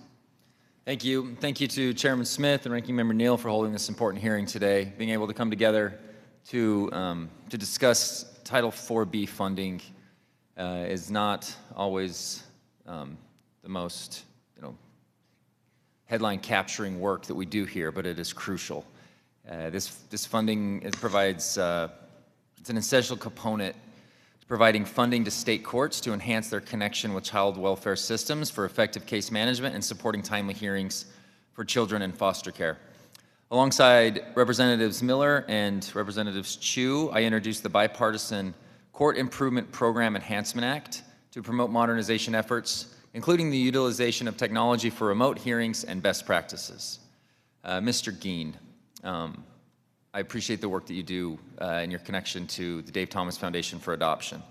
I had a chance to meet him my senior year in high school. My life was never the same after that. So thank you for working on such an important thing. And I assume with your celebrity status and social media presence, that's why we're experiencing such a high volume of participation and audience today. Can you elaborate, back to this court improvement program, why it's such a critical element for Title IV-B reauthorization and how modernization and technological advancements can further improve outcomes for children in foster care? Yes, and I'll reiterate a couple of things I said earlier. We focus on the flexibility of 4B, and it is absolutely essential. And yet there are some set-asides. And Congress has made some really intelligent choices about areas that have suffered from underinvestment. and lack of attention. And the court improvement program is one of them. It's a relatively small amount of money, but it is a critical resource to improve the quality of the hearings that take place every single day. When you talk about the technological innovations, I've mentioned this before, that states learned a lot during COVID. They were forced into a different situation, and they had to figure out how to continue to hold hearings in an environment of COVID and safety procedures. And so they experimented a lot. And I think that there's a lot to be learned from that period of time. Court organizations that have looked at those remote hearings have suggested there are some very, very good positives coming out of it, but it's not a universal positive. You still need to hold those hearings in a quality fashion. And so investing in the training and understanding of how to use the technology in an effective way seems like a good investment. Thank you. And the work that Dave Thomas Foundation for Adoption and other folks that are trying to find your forever families. Ms. Peterson, part of your testimony was really touching, just to hear your struggle and to be able to find that stability in your life. I mean, the negative impacts that take place from timing out of foster care are catastrophic for our communities, for the individual, obviously. So just thank you for your work on that. Ms. Hilton, great to see you again. Thank you for the work that you do, the advocacy work that you do, not only in my state of Utah, but here at the federal level as well. We've had a few chances to meet. From your perspective and interactions with former foster youth, how can federal and state governments better collaborate with community organizations and other stakeholders in our communities to improve outcomes for children and families in the system? Thank you. So good to see you again as well. And I think it's important for people to work together and figure out ways where they can make the biggest difference. And I think it's important for there to be transparency so that people know what's happening in both places. Excellent. And as I was mentioning earlier, this isn't the most headline-grabbing topic, Title IV-B funding, but your presence and advocacy also does lend a hand to helping us, get this out there more. So thank you for your voice in this. And lastly, Ms. Peterson, as I mentioned your story earlier, anything you would like to add with the involvement as I talk about state and federal government and local community? Religious organizations also play a big role, and anything that we need to do to make sure that they have a place and a voice in this the outcomes here as well. Yeah, I'd just like to mention the small percentage of youth who are like me who couldn't go back with their biological parents. I endured years and years of abuse and years of trying reunification in which it didn't work. And I was labeled unadoptable. And I just believe that no child should be labeled that every child is adoptable. And it's why it's so crucial that communities, churches, and organizations come together so that children can be in families. Thank you so much. Yield back. The chair now recognizes the gentleman, Representative Kildee, for 5 minutes. Thank you, Madam Chair, and I thank the chairman and ranking member for holding this really important hearing. It's really important to me personally.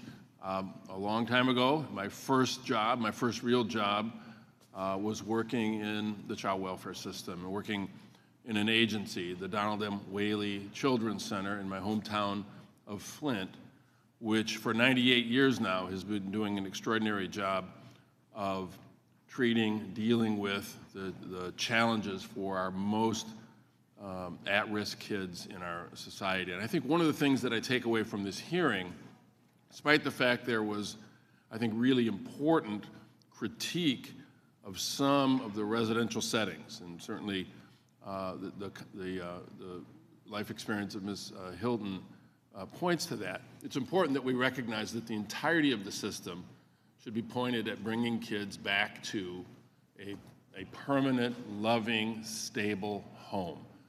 Often that means reforming our foster system. Often that does mean also ensuring that when residential treatment is required, and we have to acknowledge that there are conditions where it's required, that it's done so at the highest possible level with the greatest possible scrutiny, with ample funding to make sure that that care is delivered in a way that as soon as possible puts that child in a position to be in a safe and loving home. The entire system needs that attention. I've been happy to work with my friend Congressman Feenstra on legislation to deal with some of that. Our Strengthening Evidence-Based Prevention Services Act, which is legislation that would support families, reduce the number of kids that are in foster care, is a really important step. Back in 2018 also, this committee spearheaded efforts, the Family First Prevention Services Act signed into law, that fundamentally reoriented our child welfare system to keep more kids safely in their homes whenever that is possible. It did that by providing federal funds to states to offer those prevention services that we've been talking about. Our bill would expand access to those services across the country by creating a new grant program to help fill the gaps, and Mr. Geen, you mentioned this in your opening testimony, to help fill the gaps in the research, in the data that we need to see what really does work. So I wonder, Mr. Geen, if you might, in a few minutes, talk a little bit about how investing in that additional research and evaluation would help us overcome some of the barriers to the utilization, the effective utilization of these funds. There is a frustration amongst the states at the slow progress of programs being approved for Title IV prevention funding. There is a need to figure out how can we speed that process up, how do we invest in the research necessary to turn promising approaches, practice-based evidence into research.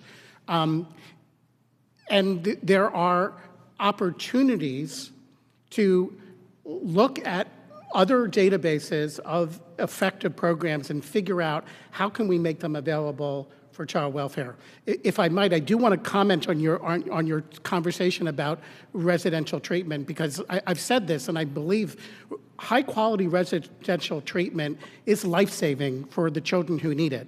It is a twofold problem. One is we need to make sure it's only being used when it's absolutely necessary, but when it is used, it does need to be of exceptional high quality.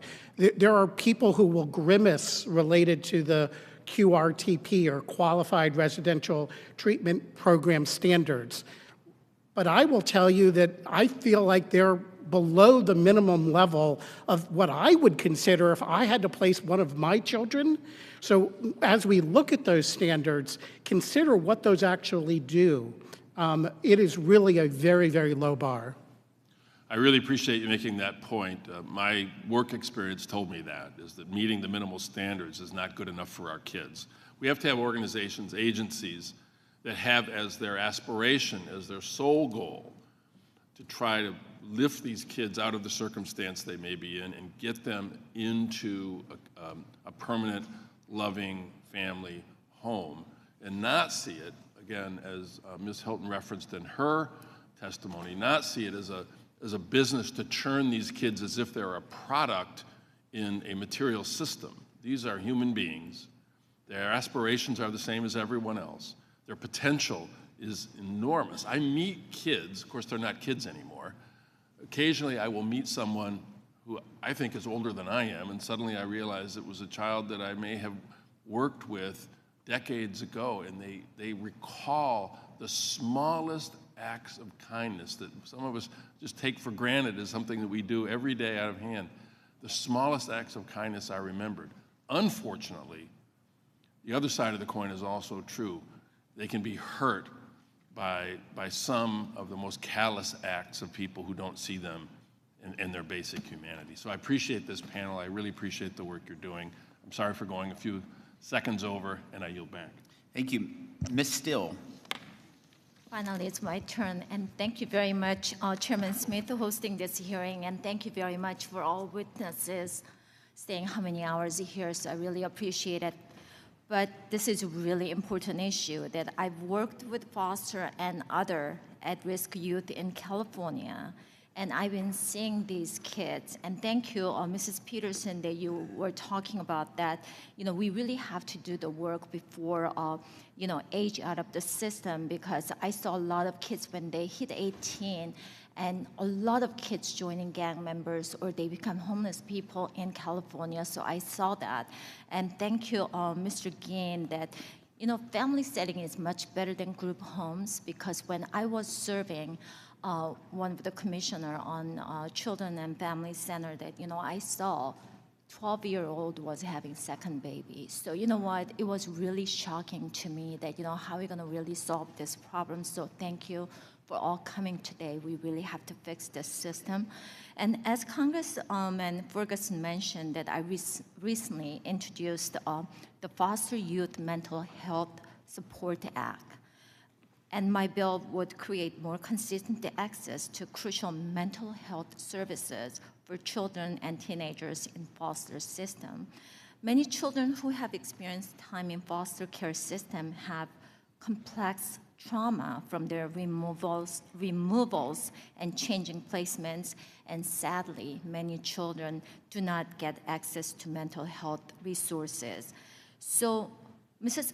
Peterson, that from your experience in foster care and as a mother caring for children with complex trauma, what kind of mental health challenges do children in foster care experience? In my first foster home, there was abuse that happened, and I reported it, and I was placed in a residential facility. And I see now, I always look back on that experience, and I think, wow, I really needed the therapy that was offered to me. But when I look back on that, I also realized that I could have used that therapy in a family setting.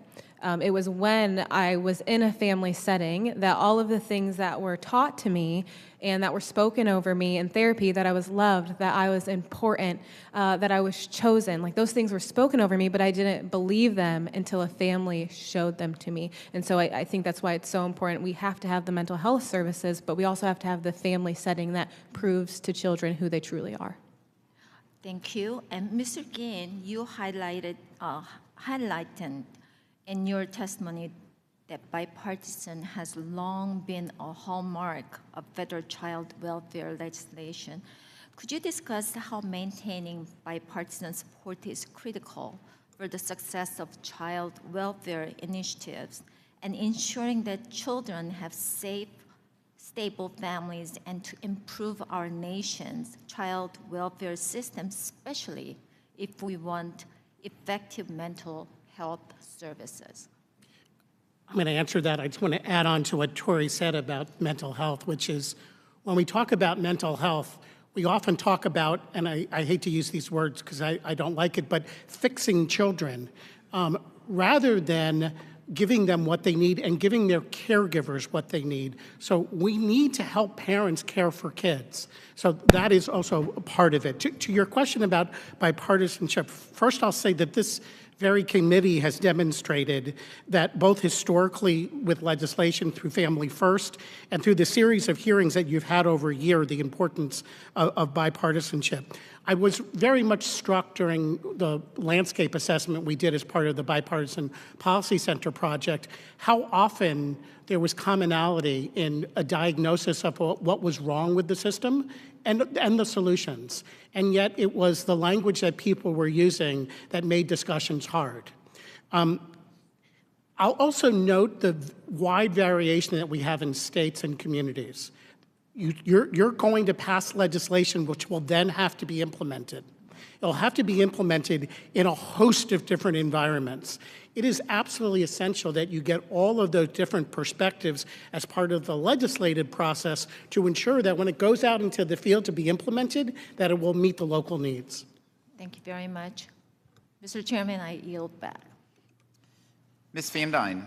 Thank you very much, Mr. Chairman. Today's hearing has given us the opportunity to highlight the important work that this committee is doing to ensure child welfare agencies and those in the foster care system have the resources and the tools that are needed to provide care to those most vulnerable. The reauthorization of Title IV-B provides an opportunity to discuss ways in which we can introduce program efficiency and modernize child support programs. During our hearing last November on strengthening child support enforcement, one of our witnesses, Ms. Turetsky, cited the State Department's passport denial program, which prohibits passport renewal or replacement for parents who owe more than $2,500 in child support, as one of the most effective mechanisms that the federal government has to enforce past due support obligations. That's why I introduced the Ensuring Children Receive Support Act to expand this effective program by not only prohibiting renewal of a passport, but by requiring that the passport also be revoked. We need outside-the-box ideas to ensure our children have the resources they need and deserve. And this serves as a prime example of the type of effective child welfare program that we should aim to advance as we move forward with reauthorization. We need to be elevating policies and programs like the passport denial program that are proven to work effectively. Mr. Geen, given your experience, what are some key strategies or policies that you believe can help improve the overall quality of child welfare services? We have heard from some of our members on the other side of the aisle that it's about money, that we need more funds. I can't tell you how often I'm in office and everybody who comes into my office, we need more money. I would remind the panelists, the members here, that a lot of times when we throw more money at a problem, it increases the cost while decreasing the care and decreasing the quality. I can give you examples in healthcare, I can give you examples in education where that's the case. It's not always about the money. Tell me how we can more effectively help the industry and how we can be more supportive without just throwing more money at it. So I'll start with, I agree with you that it's not just about the money, it's how that money is spent. And so one of the questions is, we talked earlier about the disproportionate amount of federal funds that are allocated for foster care and adoption, and you're reauthorizing a program that is 4% of federal funds for child welfare. How do we figure out a way to be able to incentivize the performance of states to achieve the outcomes we want for kids and still be able to maintain the level of federal investment? Today, if you prevent a child from going into foster care, you actually lose the federal investment on the foster care side by spending prevention money. So that's not how caseworkers think. They don't make a decision based on whether they're getting federal reimbursement. But the ability to keep a child out of foster care is based on what else is out there. And part of the challenge is, as we try to reduce something, we have to increase something else. Yeah, I appreciate That's where the new money is actually needed. It's not a permanent increase. It's an ability to shift what you're doing from the status quo to best practice. All right, thank you. Earlier this year, an alarming article highlighted Texas's expenditure of over $250 million on housing foster children in unsafe, unregulated facilities following the termination of parental rights. Federal court documents and testimonies revealed that these facilities often lacked essential services, including basic necessities such as readily available food and consistent supervision, crucial for the state's most vulnerable foster children. Astonishingly, the budget allocated no funds for mental health treatment. Despite extensive documentation, these youths have high mental health needs and exhibit aggression. This situation highlights a challenge that states across the country are grappling with a shortage of placements for foster care with mental health needs. Texas ranks among the top states for kids in foster care with more than 31,000 children in the system, most of whom suffer neglect, drug abuse by a parent, and physical abuse. The further mistreatment and lack of proper care for these kids is inexcusable. Ms. Hilton, from your experience, what are the outcomes for youth placed in these kinds of facilities? Thank you for highlighting that article, and it's so concerning what foster youth have experienced. The outcomes for this youth are horrible, and children are being abused and dying in these kind of facilities, and just surviving is the best case scenario. I feel grateful where I am in life after my experience, but most don't end up having access to education, and they end up homeless, having trauma, and a high percentage commit suicide because they don't know how to deal with the experience. The government is paying for this abuse, and we must stop it. Thank you very much, Ms. Hilton, and I yield back. Thank you. Mr. Byer. Mr. Chairman, thank you very much, and thank all of you for hanging in for 4 hours already. You're patient and brave. And I also want to comment that I've been really thrilled to listen to my colleagues on both sides of the aisle with the compassion, the concern that they've expressed for this issue. Also, Ms. Peterson, I heartily approve of your faith-based approach to this. I know this is Christianity, but it's also Judaism and Islam and others. I see tons of faith-based nonprofits in the areas I represent committed to trying to lift up everyone. The challenge, of course, for us as leaders in government is that The faith-based things are not enough in our current society. We also have to figure out how do we use government to address this constructively. Ms. Hilton, thank you too for your bravery. You mentioned your own traumatic experiences with seclusion and restraint when you were in those facilities. The horrible truth is that so many families are left in the dark about this. When I got here 10 years ago, I inherited a bill called the Keeping All Families Safe Act. We've been working on it for 10 years unsuccessfully. But it's recognizing that there are at least 22 states that have absolutely no guidelines, laws, rules about seclusion and restraint in schools or in other facilities. Many states that do have it, they're insufficient. Can you, in terms of your own experience, how harmful was it to you, or how harmful do you see it for other children to be inappropriately secluded and restrained, and the long-term consequences? From personal experience, it was extremely traumatic, and just experiencing that on a daily basis, seeing my other peers being restrained, and just for no reason. It was just the power was abused all the time by the staff members, and restraint and seclusion are extremely dangerous, and they create lifelong trauma.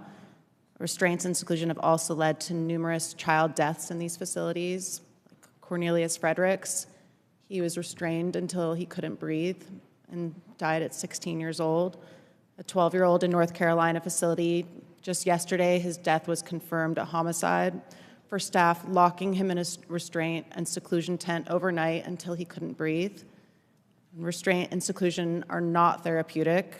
Ask anyone who's experienced it, and I believe that Congress should do more to protect youth from these practices. It's very helpful to have you say that and to speak up firmly. You know, the U.S. Department of Education's Office of Civil Rights is responsible for collecting all the data, and theirs suggests 2,300 times per school day, on average, upwards of 102,000 students per academic year are subject to the seclusion and restraint. Sadly, we tend to underfund that agency, so we're pushing hard to make sure that it has the resources it needs to do that. How important do you think it is to be able to measure this, to have the federal government have those statistics on the states and schools? It's extremely important. We need to know what's happening inside the walls of these facilities, as the industry is not transparent. Staff are often taking the easy route of restraining or secluding a child instead of actually helping them. And this causes the child to have trauma, and we must provide them with treatment and not subject them to harm. Yeah. Mr. Geen and Ms. Mansfield, I'm not sure who's the best to answer this. Years ago, I was a big brother for a young man named Clifford, who was a foster child living in a home that was desperately poor. It was very clear that they took him in because of the cash that came with him. Not that it was a lot of cash, but it was enough to help feed the other 3 children in the household. And yet we hear from Mrs. Peterson today, and I've heard scores of times that the typical foster child experience is to move from home to home to home. And yet, Mr. Geen, you talked about that the problem is retention, not recruitment. How do we deal with the fact, or what's the account for the fact that so many foster children have bad experience after bad experience? Mrs. Peterson, 12 different places, and yet we apparently have a surplus of people that want to be responsible foster parents. This doesn't make sense to me. Well, let me start by saying that your experience with a foster parent, quote unquote, doing it for the money is an incredibly rare exception. The vast majority of foster parents spend far more on their children than they receive from government agencies. The reason that I say it's a retention problem and not a recruitment problem is the number of people who start inquiring and get involved in foster parenting. If we held on to them, we would have enough homes for every single child in care. Foster parents tend to give up when they don't think they're doing a particularly good job. What they need most is not money. Yes, they do need financial assistance. Many of them are challenged financially. What they need most is support from their peers and from someone who will listen to them and help them care for the child that's been placed in their home. My time is up, but at some point I'd love to hear from Mrs. Peterson why she gave up on them or why they gave up on you. Mr. Feenstra.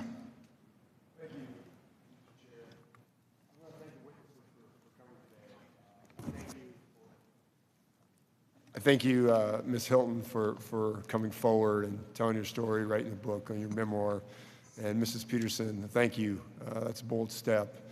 We're all created in God's image, and we're all children of God. We always have to remember that, so thank you. In 2018, Congress passed the Family First Prevention Services Act, and one of the largest child welfare reforms in state history. The bill represented a shift in how we approach child welfare, recognizing that children do best when they grow up in a family and in their communities. That's so big. We started to focus more on helping strengthen families by responding to the root causes that were splintering them apart and leaving children in the foster care program. The goal of prevention is to help families stay together, and the importance of this has only grown as the foster care program seems to increasingly get strained because of maximum capacity. Mr. Green, you highlighted the successes of the progress of the Family First Prevention Services Act in your opening statement. However, there are still barriers in the full implementation. It's crucial to have a wide variety of evidence-based programs available in the clearinghouse. Representative Kildee and I introduced Strengthening Evidence-Based Prevention Services Act to establish new competitive grant program aimed at supporting prevention programs through research and evaluations, which are required to receive federal support. So my question is this, Mr. Green, do you believe that there's a need for more diverse array of programs in this clearinghouse? So as a recovering researcher, I certainly support evidence-based policy and evidence-based funding decisions.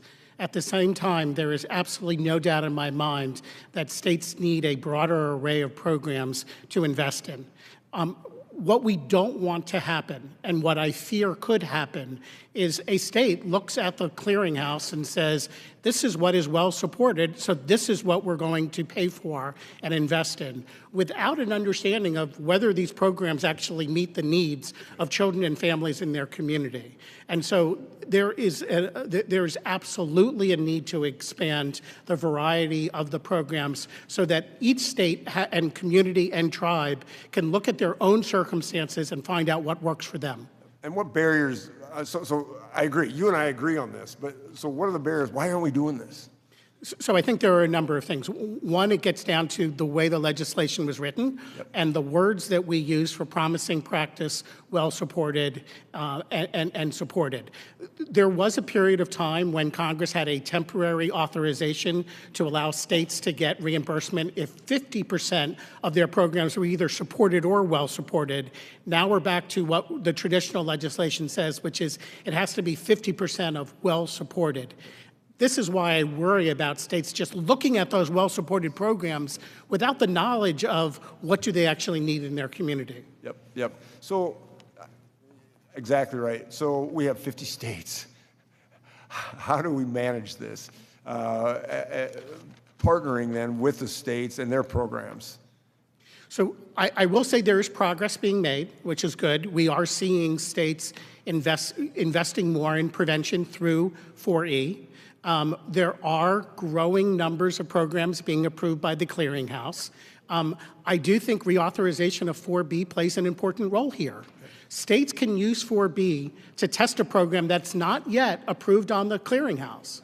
They can test it, they can say, yeah, this meets our needs, and then hopefully it will get through the approval process. I do think that approval process needs to be sped up. Yep, thank you so much for that. Mrs. Peterson, I just got a question after Congressman Kildee noted. So if you had to look back, and you were in, 12 homes or something like that? What was the root cause, of these families and changing homes and all this stuff? I mean, do you have any solutions to say, all right, we don't want this for other children? What happened to you? Yes, my time in care, the second time I went into care, I was in care as a teenager. And we know that teenagers, it is hard to find placements for them, more so than it is young children.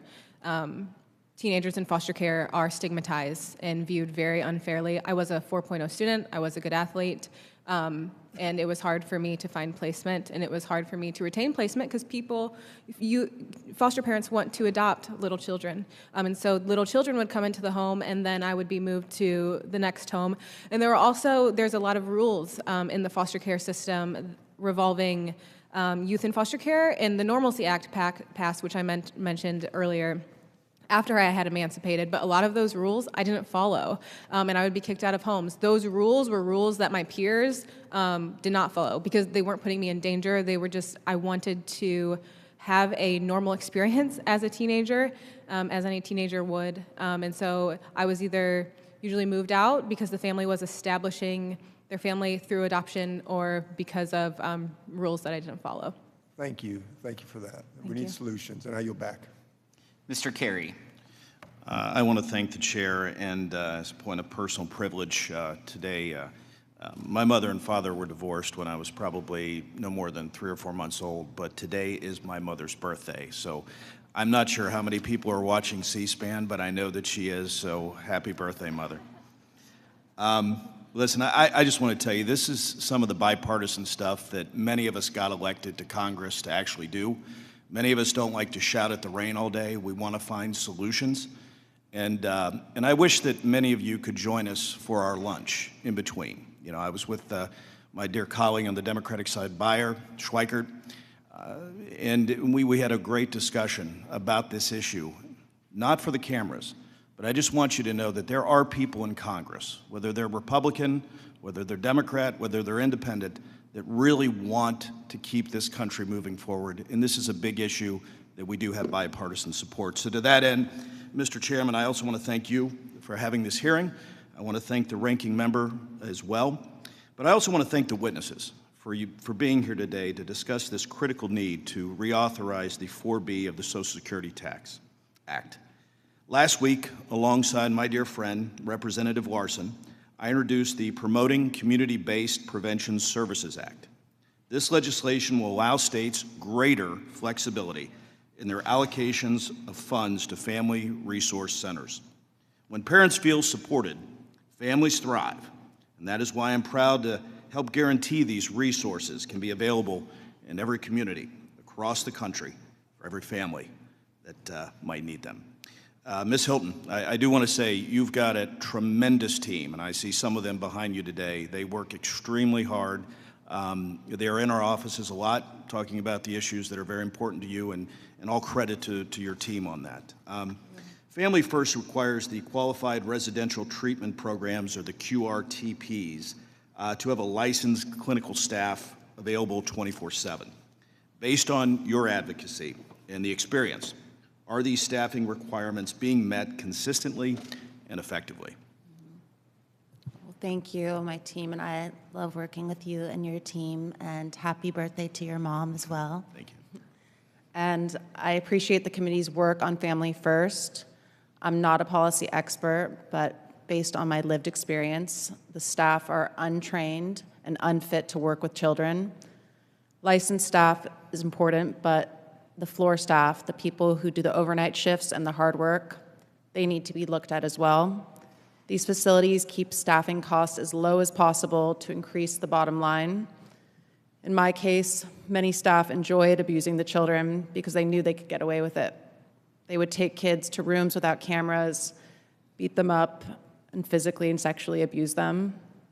There's a lot of sexual abuse that happens. I just heard a situation right now where a 12-year-old foster youth is pregnant because she was sexually abused by staff. I think we need stronger oversight over who works with children, as children are dying at the hands of these staff. And really, as kind of as a follow-up to that, what further training or education requirements should be imposed on staff in these facilities to better support and protect our youth, in your opinion? I think that there needs to be checks on these people and background checks as well, and they need to be trained in how to deal with children. And I think that you guys could speak better on that. Well, that's all right. I'm about down to a minute, and I appreciate your testimony, Ms. Peterson. I did want to talk to you.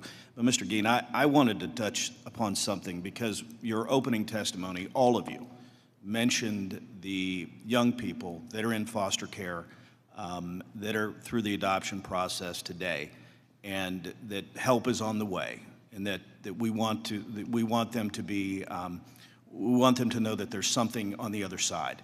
And to that end, your founder, Mr. Thomas, Thomas has been a legend, not only in Columbus and the 15th Congressional District, but across the world. And what I want people to know today, I know his daughter, Lori, is a dear friend of mine. His granddaughter, Allie, is a good friend of mine. But what he was able to do, given his situation, and if you look at the franchisees with the Wendy's Corporation across the country, because of what he did, he created more than 200,000 jobs. Every life matters. And I want everybody who's listening and watching today to know that. And I appreciate all of you coming in here today. It means a lot. And with that, Mr. Chairman, I yield back. Thank you. Mr. Panetta. Nice job, Mike. Thank you, Mr. Chairman. Appreciate it. Ladies, gentlemen, thanks for being here. And of course, thanks to Chairman Smith and Ranking Member Neal for having this hearing on not just an important issue, as obviously you understand, but also you're hearing, we understand that. What I mean by that, this is a bipartisan issue, which I want to echo the sentiments of my colleague, Mr. Kerry, as to when it comes down to these types of issues. Good governing isn't sexy sometimes, but let me tell you, good governing is good politics in my book. And so I appreciate you being a part of this good governing that you're seeing right here today. However, as you've testified, though, we want to make sure that we can do everything we can to ensure the well-being of our foster youth. There was a 2022 Government Accountability Office report that unfortunately revealed that there are an absolutely alarming amount of instances of maltreatment, and abuse in federally funded youth residential treatment centers. And in that report, the GAO recommended certain steps that need to be taken to address the abuse, but also how federal agencies can support local agencies and also make sure that there is better oversight. That is why I'm working and partnering with my colleague, Greg Stubbe, on this committee on the bipartisan H.R. 8817, a bill that would mandate relevant federal agencies to collect the appropriate data, collaborate to develop guidance and best practices for those states receiving Title IV-B funds, and report on how we can improve the well-being of youth in residential treatment facilities. The goal of this bill is to provide proper oversight for those youth residential programs that receive federal funding. And we've consulted with a number of federal agencies on our bill, and the agencies that would be mandated to share this information and collaborate include HHS, Department of Education, the Administration for Children and Families, the Center for Medicare and Medicaid Services, the Department of Justice, and, I quote, other policy experts. Mr. Green, my first question to you, who should those other policy experts be, in your opinion? And are there any agencies that we should be consulting with on this matter? So I would be remiss if I didn't answer this question looking at the people next to me. One of the folks who needs to be, or the category of folks that needs to be involved, are people who have lived experience in the system. They need to have a voice into making sure that what is being developed is sound. Let me also say that we absolutely need to be able to collect data on the abuses in these facilities. That's not enough. Would you place your child at a facility that you knew didn't abuse them? Well, that is the minimum you possibly need. You want to look at quality. You want to make sure that they are not taking in young people who don't need to be there. You want to make sure they're not holding on to young people for longer periods of time than they need the intervention. I mean, what difference does it make? They'll continue to get paid. You want to make sure, as another one of your colleagues mentioned, there's not the abuse of psychotropic drugs or policy pharmacy use. So as we look into this accountability, it goes far beyond just saying they're not abusing kids. Understood, and that's exactly why in that bill, we want these agencies to come up with best practices for the states that are receiving these types of funds. Let me take it one step further, though, Mr. Green. Obviously, we have a direct role overseeing funds that place children in these settings, but we don't have the same power of the purse when it comes to private facilities and private insurance. Can you talk to us about the leverage that can be used over private facilities that are not paid through the Title IV-B program? It is my understanding, and again, there are people on this panel who may know differently than I, that many of these private institutions are serving kids from multiple different populations. Some are caring for foster kids, juvenile justice kids, truant kids, the rest. And so I think having all of those agencies at the table to talk about their use would be important and could advise you. With 30 seconds left, would anybody want to add to that answer as to what type of leverage we could use over private industries and private residential treatment facilities? Let me just add one thing, because this has come up over and over again. Private institutions aren't by nature evil. There are private facilities that are probably doing good work. There are nonprofit facilities that are doing work that is at least abusive, if not more. And so while I appreciate the question, I want to make sure that we look at the totality and not focus on one or the other. Absolutely, and that's why I focused on both, basically, those facilities that are receiving federal funds and private facilities as well, and obviously making sure that we come up with solutions to ensure proper oversight on both. Thank you. Thanks to all of you. Mr. Chairman, I yield back. Thank you. Ms. Malliotakis. Thank you very much. I want to thank you all for being here. It's been obviously a very difficult, heartbreaking hearing, but very important that we put the spotlight on these atrocities that are happening and that we work together for solutions to end the abuse of these children. You know, I represent New York City, and in New York City, sadly, there have been a number of instances over the last few years of children that were killed. They were killed either in their home by their parent because their cases fell through the cracks. We had one child, a 3-year-old, who was beaten by their father. ACS knew about it, but he was taken away and then put back into the home, which was a homeless shelter, and he ended up being beaten to death. Another 3-year-old who was in a foster care foster home, and ended up with a drug overdose and died. How do we work with these local agencies? What can the federal government do to have more accountability for these local agencies? Because it is a balancing act, right? We had this whole hearing about how we don't want to unnecessarily take children from their homes if we can help rectify the situation. But then on the other hand, you have these children that are falling through the cracks. They know there's an issue, but they leave them there, and then they ended up dead. Do you have any thoughts, any of you, Mr. Geen in particular, about what we can do as a federal government to try to hold some accountability for our local partners? So I'll start by saying that a single child death involved in the system is a tragedy. And we also can learn from those instances, and localities do child death reviews and use the information from those reviews to talk about how could we prevent this in the future. At the same time, we don't want to make the problem seem larger than it is. The child fatality issue is an important one, but we don't want to expand it to make it, we think that it is larger than it actually is. Okay. I still think that we need to have more accountability measures to find out why those children fell through the cracks, why they were neglected. Was it a staffing issue, or is it something that's a little bit... And recognizing the impossible decision that we're putting upon, and I'll be stereotypic, a 20-something-year-old new caseworker making a decision with very limited information. It is unfortunate, a tragedy that children die. It is impossible to make that best decision. Removing the child harms them, causes them trauma. It is often not the best scenario, and so we don't want to overreact to a child death as well. Making policy based on small number of incidents usually lead to outcomes that do more harm than good. Well, thank you. I am proud to sponsor the bill being advocated for by you, Ms. Hilton, Stop Institutionalized Child Abuse Act. I think it's a really great step. I know that you've had some success in passing this legislation on the state level. Can you talk a little bit about the changes that you've seen happening in the states as a result of this similar legislation? Yes, we've helped pass 9 state laws, but that's not enough. It needs to be on a federal level.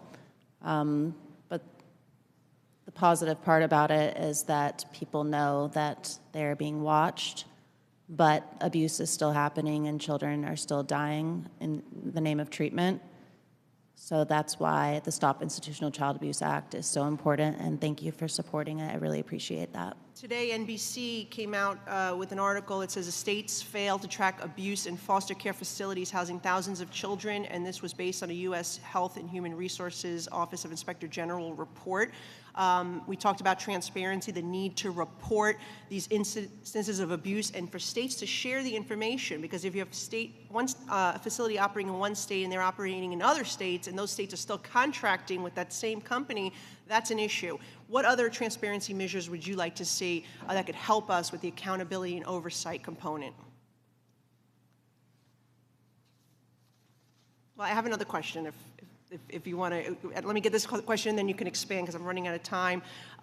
The topic of Social Security benefits being garnished by states for foster care has been a growing issue, and we know that a small portion of foster youth are eligible for SSI benefits, sometimes inheritance from their parents who passed away, and this can be particularly helpful for them when they as they work to prepare to transition from foster care, maybe give them a basis to start with.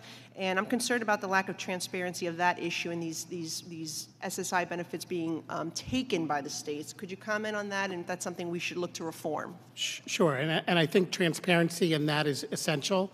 I also think it's an incredibly complex issue.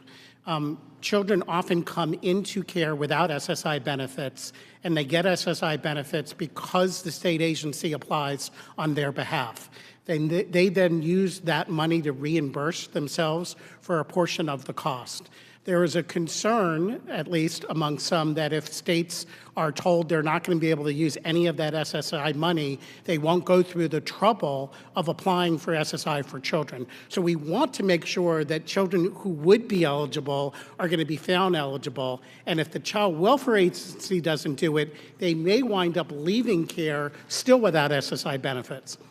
In addition, if a child had SSI benefits with a parent, the parent could use a portion of the SSI benefits to care for the child. So there probably is some middle ground here between the idea of you're not allowed to use any of the SSI funds for any state purpose versus we get to take all of it and you don't get anything. And so I think that it's a complex discussion that's worthy of further debate. Yeah, I think certainly the committee should examine it further, and would love to work with you more on how we can come to a good equal ground on that. Thank you.